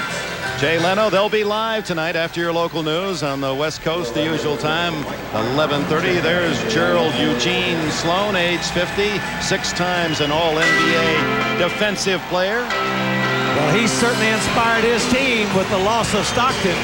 I don't want anybody to tell me that a coach is not in the game. Jerry Sloan is in this game. Mike Brown has been sent in by Sloan to replace Mark Eaton. Eaton committed that last foul, his 4th. The final minute plus of the third quarter that has seen Utah not wilt with a loss of Stockton, but actually charge back to within 2. Duckworth. Stolen by Malone. It's been an aggressive defense by the Utah Jazz that has got them back in the ball game, and a passive defense by Portland. Blue Edwards doesn't hit it. Rebound Buck Williams. He now has 11 boards. Final 40 seconds of the third. Drexler. Clyde now with 14. One of the things about Jerry Sloan is he believes in being a man. Regardless of what the situation is, you just tighten it up a little bit more and you play a little bit harder with the hand that you've got. And you can see he's passed that on to the Jazz. Mike Brown inside. Can't tip it in, but underneath is Blue Edwards, and he is fouled. Edwards is only 6'5", but a great leaper. He jumped 6'8" in high school, high jumped, and uses that skill to play taller. Cliff Robinson with a foul, his third. The tip, and the ball was tipped right to Blue Edwards. It looked as though Buck Williams was the guy that got him across the arm, but it is Cliff Robinson with his third. 1-point game. The Jazz have never led, but they were down by 14 late in the second quarter. Shot clock is off. Drexler. Breaking out is Edwards. He's got a man wide open, but Robinson intercepts, and we got a foul. Jake O'Donnell calling a very difficult foul on Terry Porter, who is racing back to help out. That's what you were talking about, Cosby. Well, Jake felt that they lost the ball because he got fouled, and that certainly would be unfair. And that's the kind of official Jake O'Donnell is. You see him battling for the board. Blue comes out. He would have made a play for an easy layup, but Terry Porter holds him so he cannot finish off the play. Edwards with a chance to give Utah the lead, but misses the front end of one in the penalty. He's a 77% free throw shooter on the season. And after 3 quarters, well, we've still got 2.7 seconds. Let's see if Portland can get a... Oh, almost stolen by Corbin. And that's the end of the third quarter. Oh, my. Without John Stockton, the Utah Jazz making this Game 5 a most dramatic contest as they have tied it at 84. We'll be back after these messages and a word from your local station.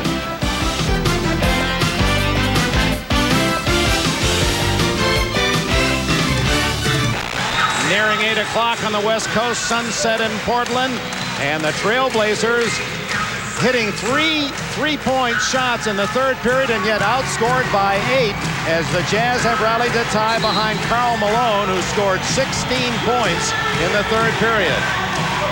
If Portland is to win this ball game, they've got to have better offensive execution, but they have to get after the Jazz at the defensive end, which they didn't do. For 2 quarters now, Jazz have outscored the Trailblazers.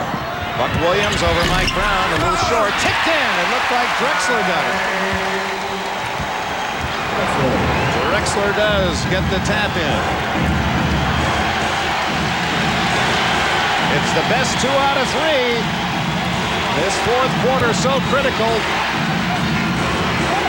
Mike Brown, Harris gets it off to Corbin in time to tie it at 86. 23 for Tyrone Corbin, and for Ty, that equals his high for the entire year.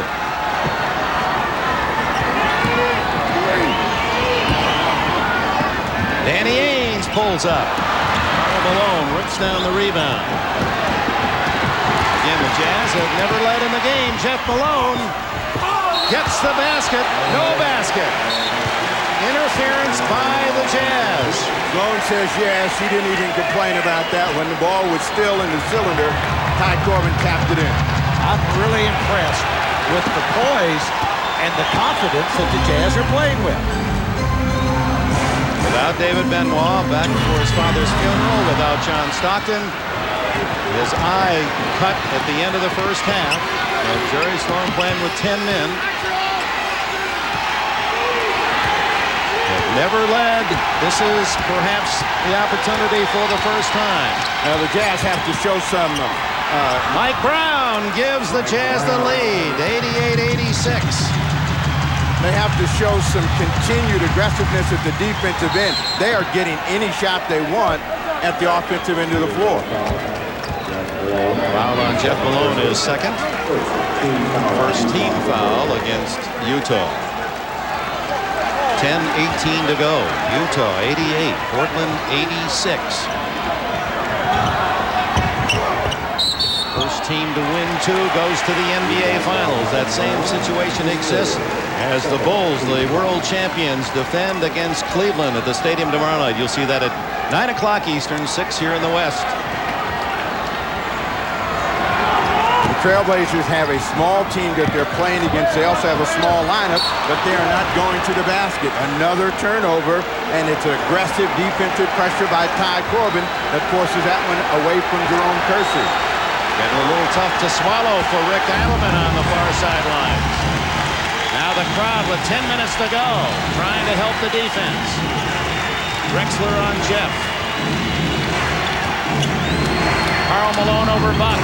And Utah's lead is 4 points at 90-86, 28 for the mailman. He has started to deliver.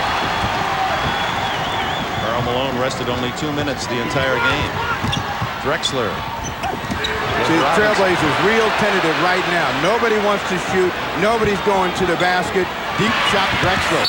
And he's going to get the foul after the shot. Blue Edwards runs into Drexler. That not dissimilar from the play where Drexler complained in Game 4, although Jeff Malone didn't run into him. Malone actually had his back to him, and Drexler went down, argued about the play, and got his second technical, was dismissed. Utah by 4. 9:27 left. Kraft presents Genuine Moments. Tonight's Miller Genuine Draft Moment takes us back to the playing days of Blazer great Bill Walton, the first draft pick in '74. Big Red blocked over 500 shots, pulled down over 2,800 rebounds in his great Blazer career. Walton, a key member of Portland's only championship back in 1977. His number retired here by the Portland management. In recognition of this moment, Miller Genuine Draft donates $1,000 to the Thurgood Marshall Scholarship Fund. As the players return to the court, 9:27 left, Utah by 4, but the Jazz have committed 3 fouls, Cotton. Portland without a team foul in this fourth quarter. That's a very bad sign as far as the Jazz are concerned. The visiting coach never wants to see his team in early foul trouble in the fourth quarter because they will pay for it later. And particularly since the Trailblazers are struggling to score. We could see a reversal of what we saw in Game 4 where the Jazz went to the line at the crucial part of the ball game, were able to score cheaply. But Portland has not had any consistency in their offense in the second half of play. And we'll see whether their defense turns it up. 18 now for the All-Pro Drexler. Back to finish second to Michael Jordan for the most valuable player honors this year. Jeff Malone blocked. Corbin knocked it away from his own teammate, Cliff Robinson, at the other end. It's tied at 90.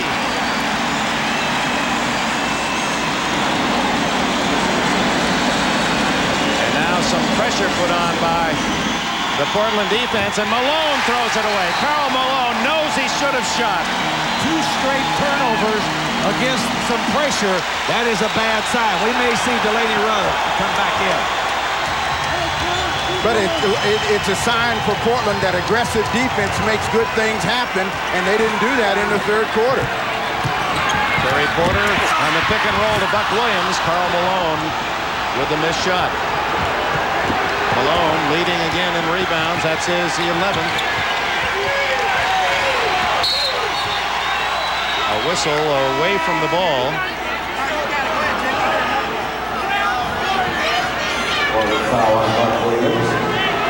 Foul is on Buck Williams, trying to halt Karl Malone underneath.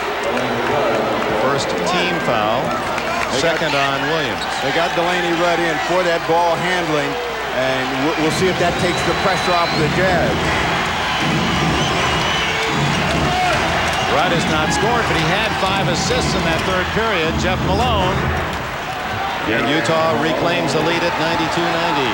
8:12 to go. Drexler fouled at the other end. So that not only will send Drexler to the line, but means from now on, with 8 minutes plus remaining, Portland has the penalty.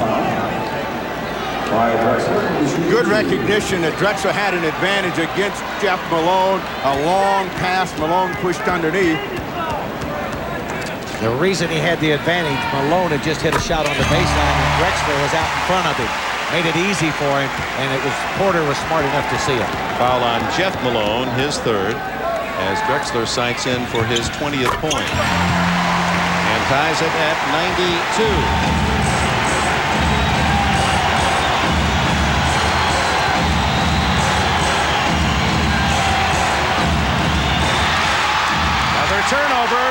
the pressure.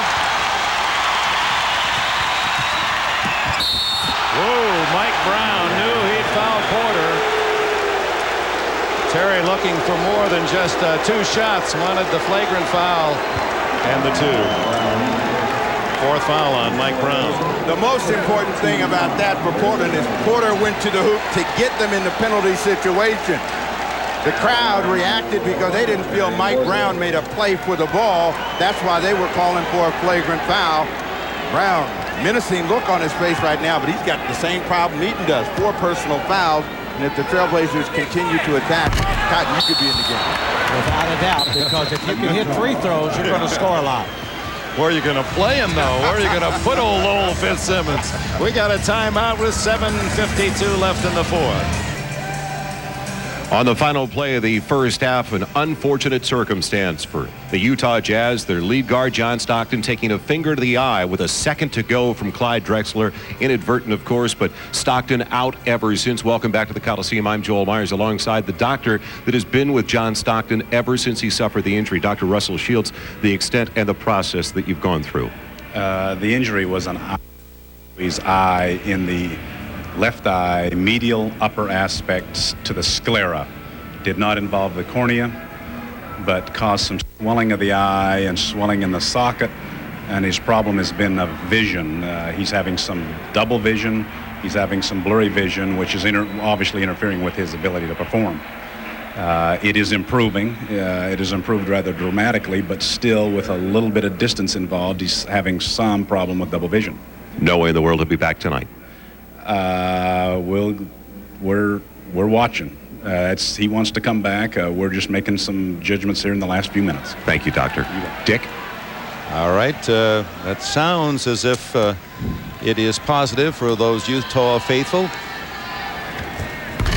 And meanwhile, Terry Porter missed both free throws. The game remains tied at 92 with 7:45 to go. Delaney Rudd for Stockton, handling the ball, has not scored, but has dished out 6 assists. Karl Malone, Buck Williams on him. Malone from outside, way off the mark. Porter sets the Blazers to running him. Oh, that was a good save by Corbin as Jerome Kersey had his sights on another solo dash to the iron. Well, the transition defense by Utah has been good overall outside of a couple quick steals against them. Now they've done an excellent job of getting back, playing defense with their hands, with the ball in the air. They have been the aggressors in the second half of play, and that's what's got them in a tied position. Stolen for a moment by Corbin, got a hand on it. 11 on the shot clock. The Blazers undefeated at home during the entire playoffs, 7-0. Jerry Sloan's team unbeaten at home in the playoffs as well. In fact, they've lost only 4 times in 49 games all year. Kersey, another big score for Jerome Kersey from Longwood College of Virginia. He has 23. Portland back in the lead.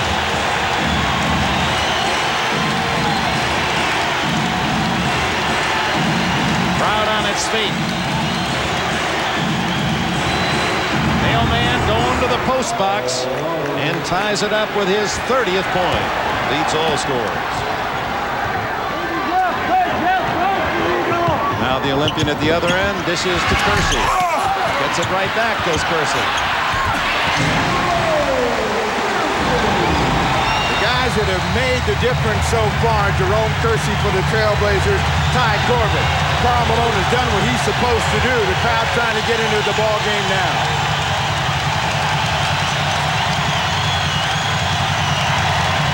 Good move by Malone. Went right around Drexler to tie it at 96. 6:10 to go.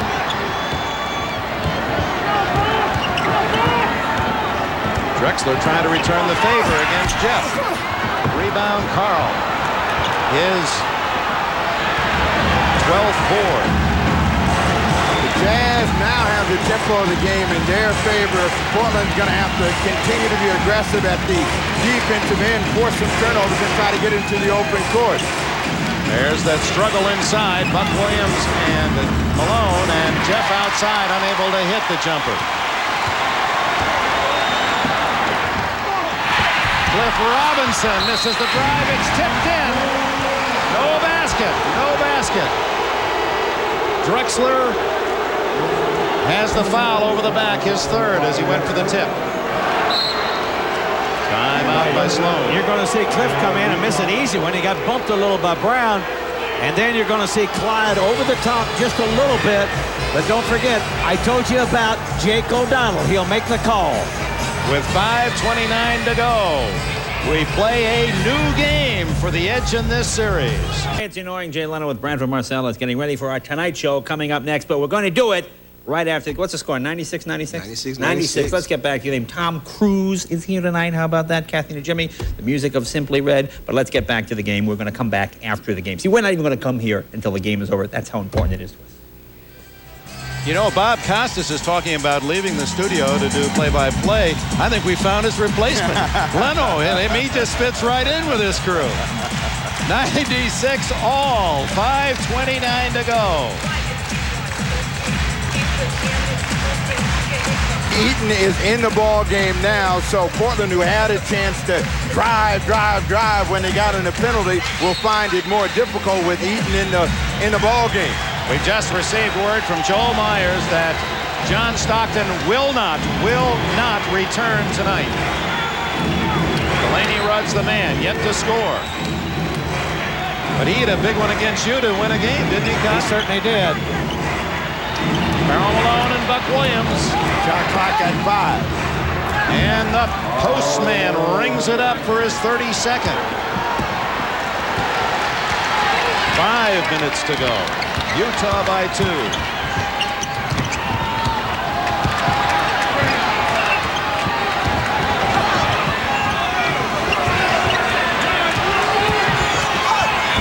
Blocked by Eaton. And the foul on Rudd. His first. Well, you can see Jerry Sloan there. He's going to work the officials. Look how hard he's working in this ball game. He has really got his team playing in this second half. That's the kind of player he was, so why wouldn't he be that type of coach? When something's going against you, let's just get tougher. Let those officials get together. They know every aftershave lotion in the league by you coaches. You're right down on their neck. And there's Porter missing 3 in a row. He's 3 for 5 now, 2 for 5 in the game. This to pull Portland within 1. This happened to Porter in the Phoenix series where he had a great ball game but couldn't make some free throws at crucial times. He gets 1 of 2. 4:45 to go.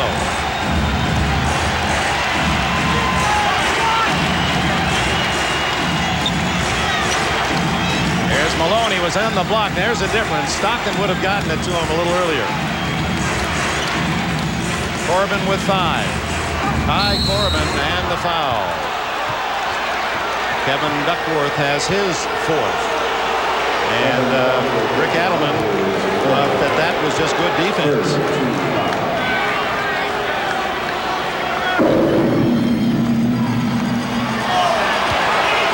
The difference between Stockton and Rudd, that ball would have been there. Now you see he has to turn around. Stockton delivers the ball right off the dribble. And there is no hesitation when Malone comes to that spot. But to Rudd's credit, it hasn't made any difference so far in this ball game. The Jazz are on the lead, and they have control of the tempo of the ball game.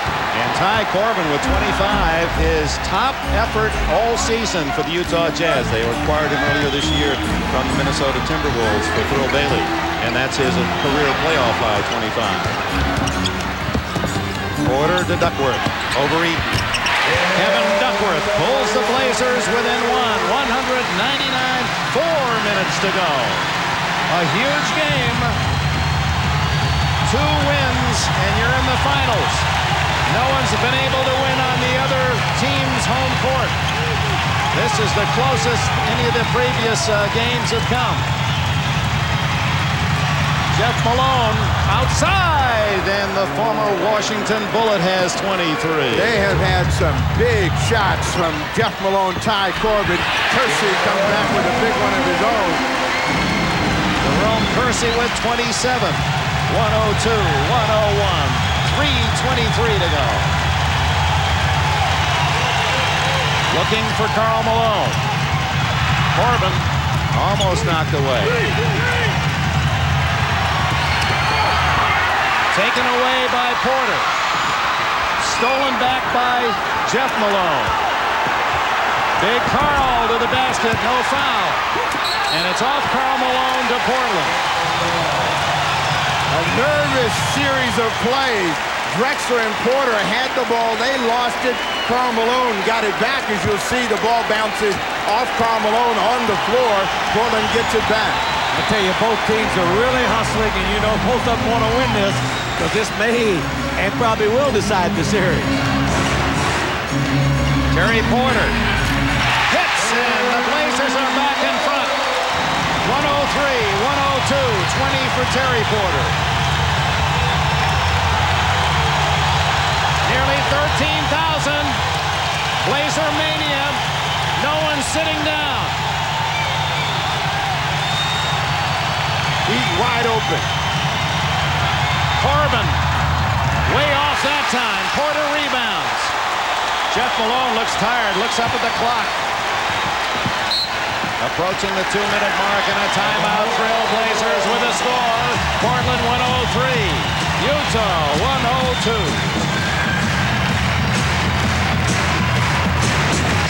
You look at the timeout situation. Both coaches have plenty to use, and the Blazers have committed only 3 team fouls, so they have a foul to give. I want to take this time, Cotton, to thank you for joining us. This guy named Magic Johnson just called, said Cotton get a little too good. He's going to join us Thursday night for Game 6. I'll always move over for Magic Johnson. He's my guy. All right, thanks. Great job. We've enjoyed having you with us. Well, give us a little coaching expertise here. What do you think? Adelman called the timeout. What's in his mind? Well, his players never seem to get rattled here.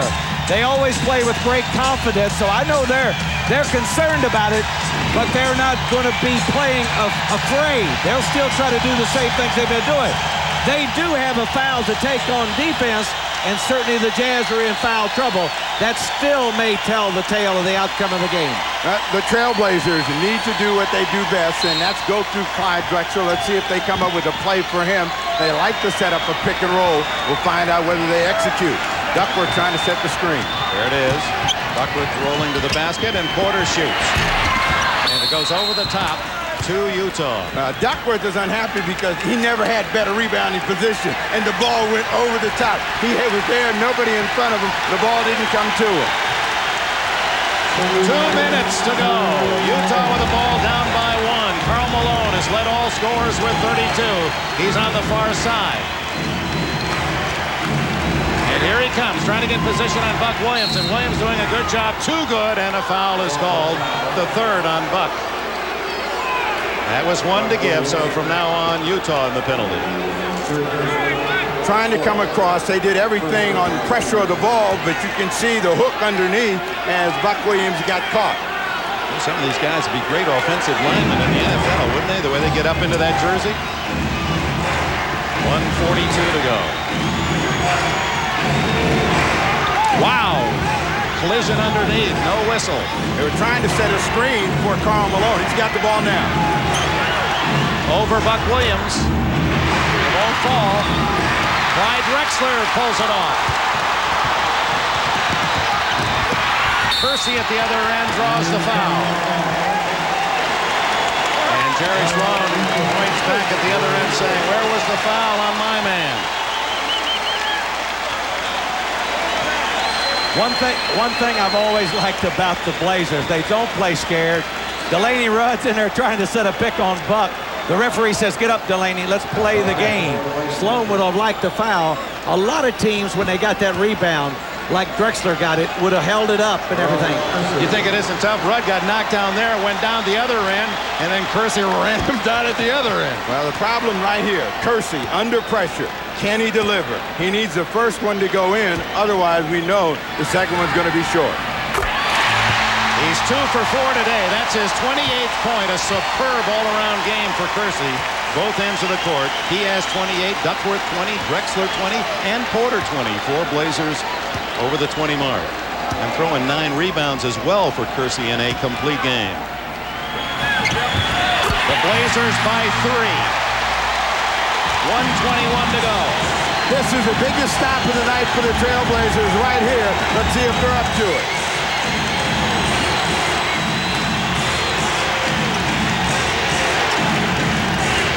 Corbin left alone, hits again. And what Kersey has been to Portland, Ty Corbin has answered for the Jazz. Final minute. Pick and roll.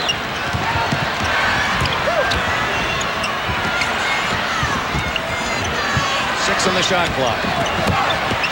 Kersey doesn't get it, and Karl Malone pulls on the rebound. The fans wanted a foul. So did Adelman, who holds the top of his head.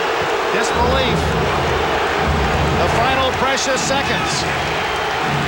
Utah with the ball trailing 105-104. There's the mailman. 2 seconds. Nope.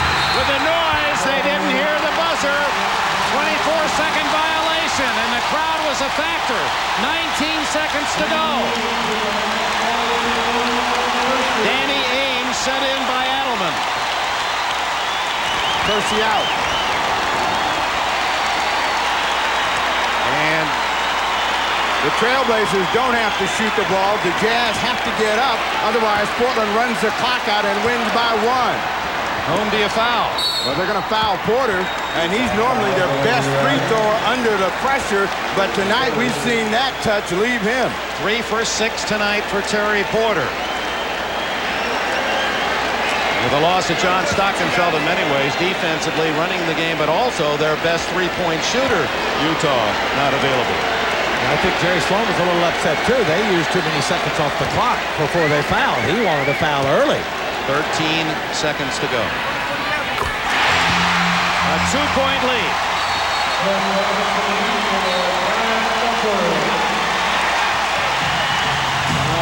Jerry Sloan calls time.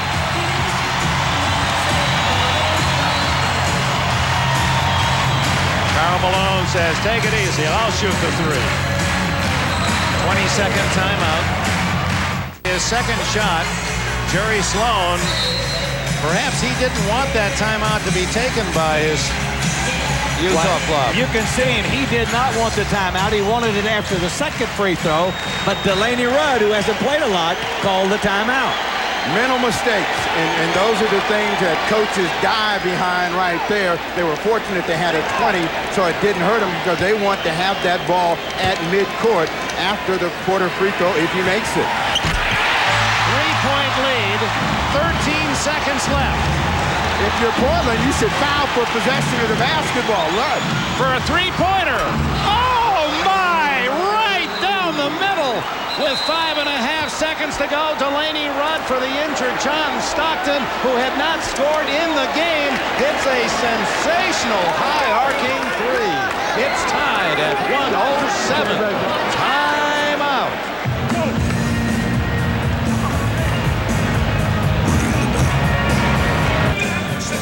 No way do they get a 3-point play as you come down. You're up by 3. Terry Porter's going to get picked off by Malone. And Buckwood, that time it was Cliff Robinson guarding him. He didn't step up. I think Rick Adelman wanted to take a foul, force him to shoot free throws, and miss the second one. Instead, they took him for granted, and he buried a 3 and tied it. What are the odds, though? Delaney Rudd hasn't scored a point the entire game, has played only 17 minutes in the entire series, and he hits that tray. Well, the odds are he beat me in double overtime at the end of a game. Well, that's why you wanted him to be fouled. You should have fouled him. Possession is everything at that point in the ball game. You got 13 seconds, a 3-point lead. The most you can get out of it is a 2. Buck Williams on the ball. 5.5 seconds to go. To whom will they try to move this ball, do you think, Coach? Well, they'll try to go to Drexler without a doubt. He's going to decide this game. It's batted away by the Jazz, and that costs 3.3 seconds. They're down to 2 2/10. Outstanding defensive play by Eaton, stepping over and cutting off Clyde's driving lane. They didn't give Drexler a good angle. Portland's going to have to take another timeout and try to set up a better play for a timeout. They like to go through Porter. We'll see if they get enough time. Well, that's a lot of action there for 3.3 seconds. Shows you how much time there really, even at 2-2, you got a chance for a pass in and another pass for the shot. But if you're the coach on defense, it seems like an eternity, Dick, that the clock never runs. You want it to get over so you can go the overtime. An added footnote on Delaney Rudd's dramatic trade to tie this game. The entire season, Rudd made only 11 three-point shots. Well, he was a great baseball player in high school, played freshman baseball at Wake Forest, was a 500 hitter. The Yankees liked him. Well, that was the home run for Utah to flirt with a possible overtime. I'm sure Jay Leno is pleased to hear that we might go an extra 5 minutes here. Don't forget, right after your local news in the East Midwest and Rocky Mountain area, it'll be the Jay Leno Show. Usual time, 11:30 in the West. And prime time, NBA playoffs on NBC tomorrow night. Michael Jordan returns home against the Cleveland Cavaliers. They're tied at 2 games all and down to a best 2 of 3. Then we'll be in Utah. You think that Delta Center, win or lose, won't be screaming for this Jazz team that has rallied in the second half, played with such determination without their leader, their star, their Olympian John Stockton. And then it'll be more primetime Friday night.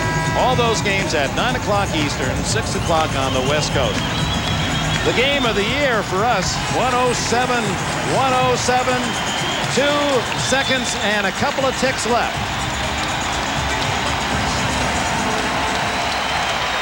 Ainge, Porter, and Drexler, 3 long-range shooters in. Williams will inbound with Duckworth serving as the screen man. Well, Portland's in a catch-and-shoot situation. Porter doesn't get it off.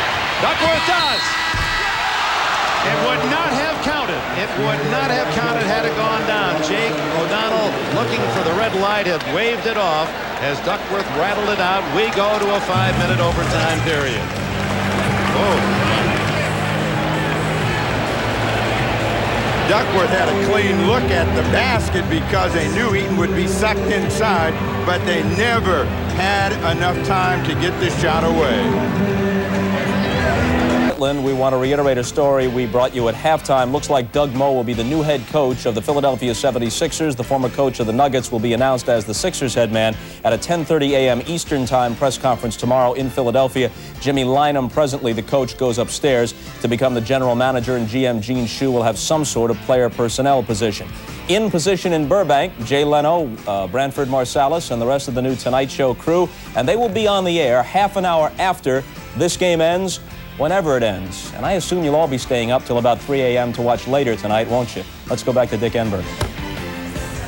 All right, Bob, neither team with a winning record in overtime. The 3-4 record for Portland includes a sensational Game 4 at Phoenix against Cotton Fitzsimmons' Suns team when Portland won 153-151.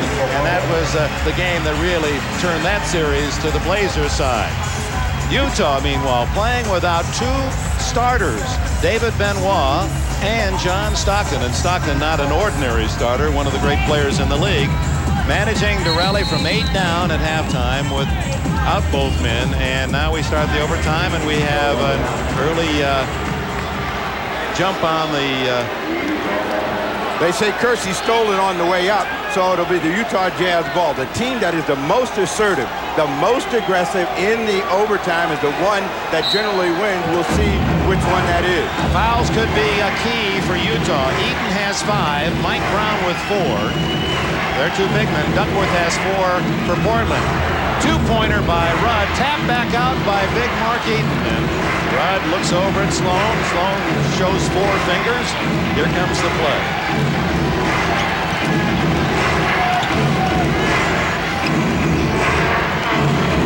10 on the shot clock. Deflected out of bounds by Drexler.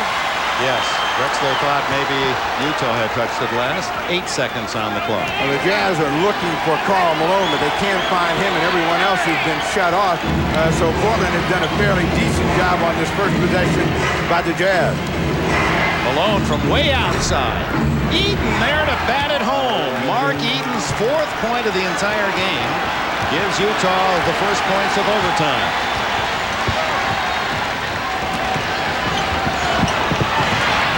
Clyde Drexler rattles in the tire.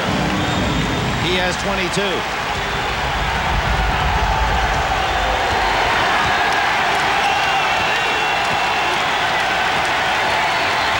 Now Malone in the slot. Karl underneath Eaton. Just does save it. And now it's Malone. Corbin steals it from 3 Blazers, and he is hammered. And look at Sloan up there to applaud the effort of Tyrone Corbin. Kersey, the foul, his 4th. In the first half of play, it was the Trailblazers banging the board and getting the second effort. But in the overtime here, it is the Utah Jazz. There's Ty Corbin with that ball, trying to find the seam. Jerome Kersey fouls him to make sure he doesn't get a chance to shoot it, but he's on the line, and he has been huge for Sloan. Corbin's 28th point gives Utah the lead. Grew up in Columbia, South Carolina. High school drove the school bus to earn $10 a day. His teammate Xavier McDaniel of the New York Knicks. Everyone knew about the X-Man. No one knew about Corbin. He was not even recruited heavily by major schools. DePaul found him only because they had an empty spot. Porter. Boy, forcing a tough shot, looking for the foul, and he hits it anyway. 24 for Terry Porter. Portland by 1.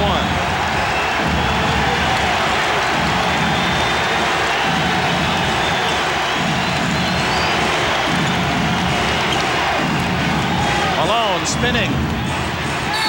Out of bounds to the Blazers.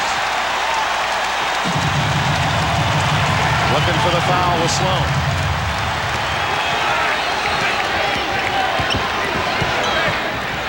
Way outside, Duckworth. And the big guy gives the Blazers a 3-point lead. He has 22.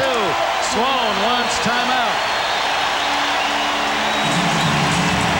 Just under 3 minutes to go. The home team by 3. Karl Malone in his favorite spot. They're letting Ty Corbin feed him. He gets it, spins immediately. Buck Williams goes straight up. Malone throws his arm out.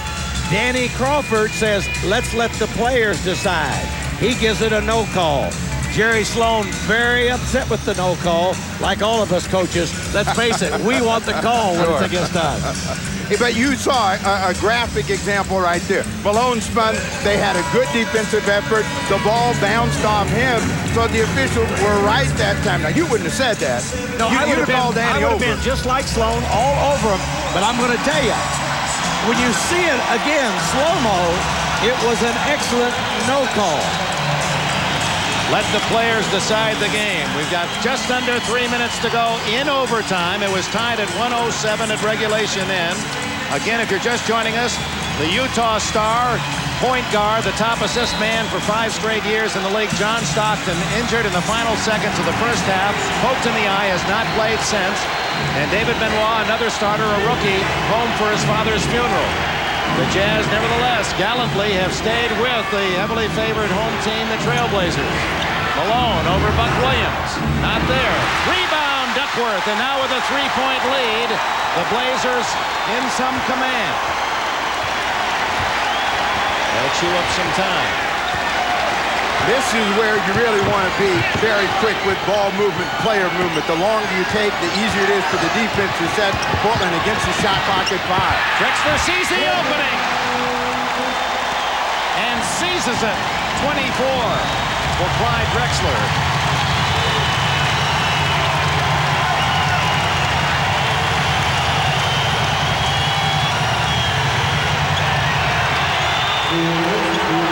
Run for 3. Saved by Drexler. And now the ball in the Stars' hands. Well, Drexler will decide this game. I think that's what Rick Adelman said to us yesterday. We want Drexler to have it. 1:40 to go. 9 on the shot clock. Drexler again sets it up for Duckworth.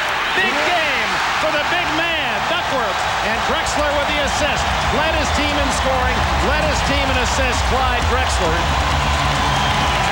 And showing that here in the overtime. A 7-point lead. A minute and a half to go. Well, the loss of Stockton now becoming very evident because they're having trouble getting into their offense and getting Karl Malone the ball. Shot clock at 5. And a foul underneath on Buck Williams, his 4th. Buck Williams, assigned at the start of this series, you stop Karl Malone, and you're not always going to get help, and he has done a sensational job, especially in the 3 games in Portland. They like to start on the left side, and you'll see how hard he's working. Now he'll beat Buck Williams across the lane and bruise him on the way to getting that foul, and he goes to the line, but his team is down 7. 117, 111. That's 33 points for Karl Malone. Mike Brown in for Utah, and Mark Eaton goes out. Malone 5 for 5 from the stripe tonight. He was second to Jordan in scoring on the regular season when he averaged 28 even. He's averaging just at 29 in the playoffs. Dick, let's ask Cotton how important the psychology of being this close in this game. What does that mean to the Utah Jazz in terms of maybe they can win the series? Well, maybe will be flat. There's no trophies for second place. I can tell you that now. Malone hits them both. 5-point lead, Portland. And now Utah going to have to spend some fouls and force the Blazers to go to the line.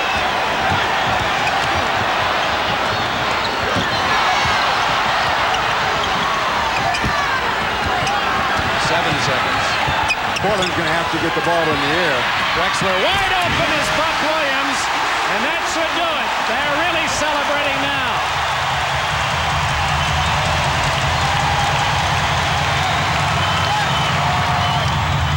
Karl Malone on a pick and roll. They weren't going to foul him. 119, 114. Mailman with 36 big points.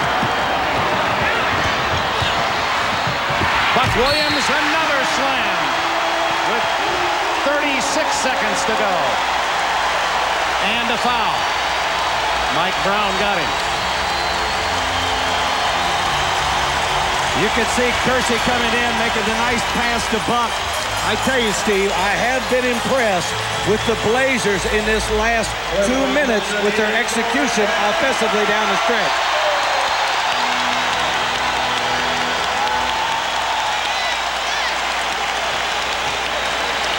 So you don't think, Coach, that the Jazz are going to be encouraged by what happened today? They were expecting to lose this game anyway, but they put this thing into overtime. They think they might be able to come back here because you said it's a 7-game series. I still think it's a 7-game series. They don't want to do that. Stop the clock with a lead with a foul, and with 27 seconds, Cliff Robinson commits his 4th foul. 7-point game. You can score points while that clock isn't moving, and you're down. That's the best of the world. So only his 4th point. Delaney Rudd, whose dramatic 3-pointer tied it at game's end. Look at that balance for Portland on the right. 4 men over 24. Malone, Corbin, and Jeff Malone for the Jazz. Stockton had 10 assists and 6 points in the first half. Well, you were right, Cotton, when you said they'd have to get some help from their friends, and they got it from the right one. Big play there. Karl Malone pushing off. No whistle, and he makes it a 3-point play. The game is 4 points now. And the foul on Corbin against Danny Ainge. 21 seconds plus remaining. Reminder again, tomorrow night, 9 o'clock Eastern, 6 o'clock here in the West. Game 5 in Chicago. The Cavaliers and the Bulls on prime time here on NBC. And we'll be back on Thursday night in Salt Lake City. Game 6 of this series. And, of course, the key to that will be whether or not John Stockton's eye will improve that condition, improve the double vision so that he will be back running the show. Danny Ainge. That free throw means that it'll take a 3 and a 2 to tie as Kersey comes back in for Duckworth. And Duckworth has had some big shots tonight. Duckworth answered the bell. He came up big. You can see he's grinning, feeling that his contribution certainly has made a difference. Ainge cracks both of those. All that playoff experience benefiting Danny Ainge. Rudd takes it all away and scores. 123-119. Portland wants to play keep away. 9 seconds. Haynes with 7, and they finally stop the clock with 6.5 seconds as Corbin commits the foul. His second.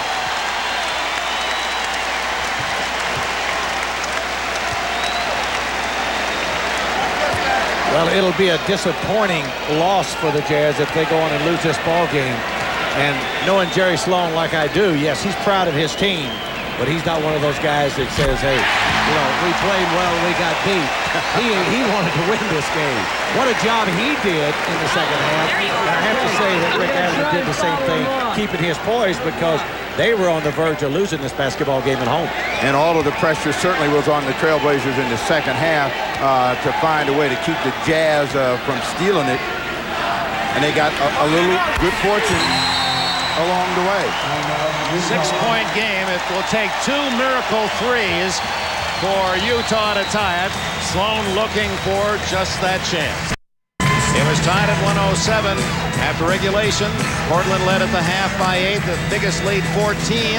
Utah rallying in the late third quarter, took the lead and tied it on Delaney Rudd's three-point shot in the final seconds. And in overtime, Portland charging into a 6-point advantage. Tomorrow, or 2 nights from now, Thursday night, Game 6 in Utah, where the Jazz have lost only 4 times all year. They're 8-0 in the playoffs, so it has all the earmarks of a 7-game series.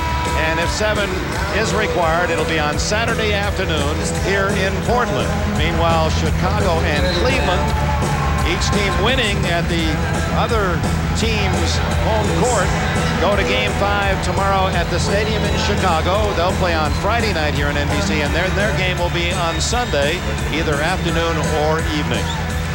The Jazz are not a big three-point shooting team, but we know Rudd can make it. Blue Edwards has got three-point range, as well as Ty Corbett. There's a delay of game. Karl Malone occasionally will step back and shoot one. So they're looking for a quick score and then come back and give a foul, but they've got to take whatever's available. Delaney Rudd fires and gets a 2. 125-121, and the foul on Ainge, who will march to the other end where he's been perfect from the line. You know, Dick, all the talk coming up to Game 6 will be about John Stockton. We know that, and the injury. But I want you to know, I have thoroughly enjoyed this game. This has been a really good basketball game, well played by both teams. How could we have better enthusiasm than this? Sounds like a guy that would love to have been over there on one of those benches. Hey, you ought to get into coaching kind. If you love this game like that, you ought to try coaching. I tried, but I didn't have any luck. Ainge with a 4-point lead. Really not that much pressure on these shots, knowing he's got the 4. Nevertheless, he's 5 for 5 down this overtime stretch. Well, the 2 pitchers, Sloan looks the better of the wear. I mean, Rick Adelman is whipped from this game right here. Danny Ainge steps up and hits all 6 free throws. Number 32, Karl Malone, with 3.2 seconds left. A blind throw by Edwards, and the Portland Trailblazers take the 1-game lead with 2 games to go. They're 8-0 at home in the playoffs after 2 easy wins. They ran into a battle tonight, 127-121 in overtime. They are 1 win from their 3rd NBA Finals. The final score, Portland 127, Utah 121. Tomorrow night at 9 o'clock Eastern, NBC's coverage of the NBA playoffs continues. Game 5, Eastern Conference Finals. Cleveland against Michael Jordan's Chicago Bulls. And later tonight, following your late local news, it's live, it's brand new, The Tonight Show with Jay Leno. Jay's guests include Tom Cruise and the musical group Simply Red. He's also trying to get Kevin Duckworth. Now for Steve Jones, Cotton Fitzsimmons, and Joel Myers, I'm Dick Enberg. This has been a presentation of the NBA on NBC.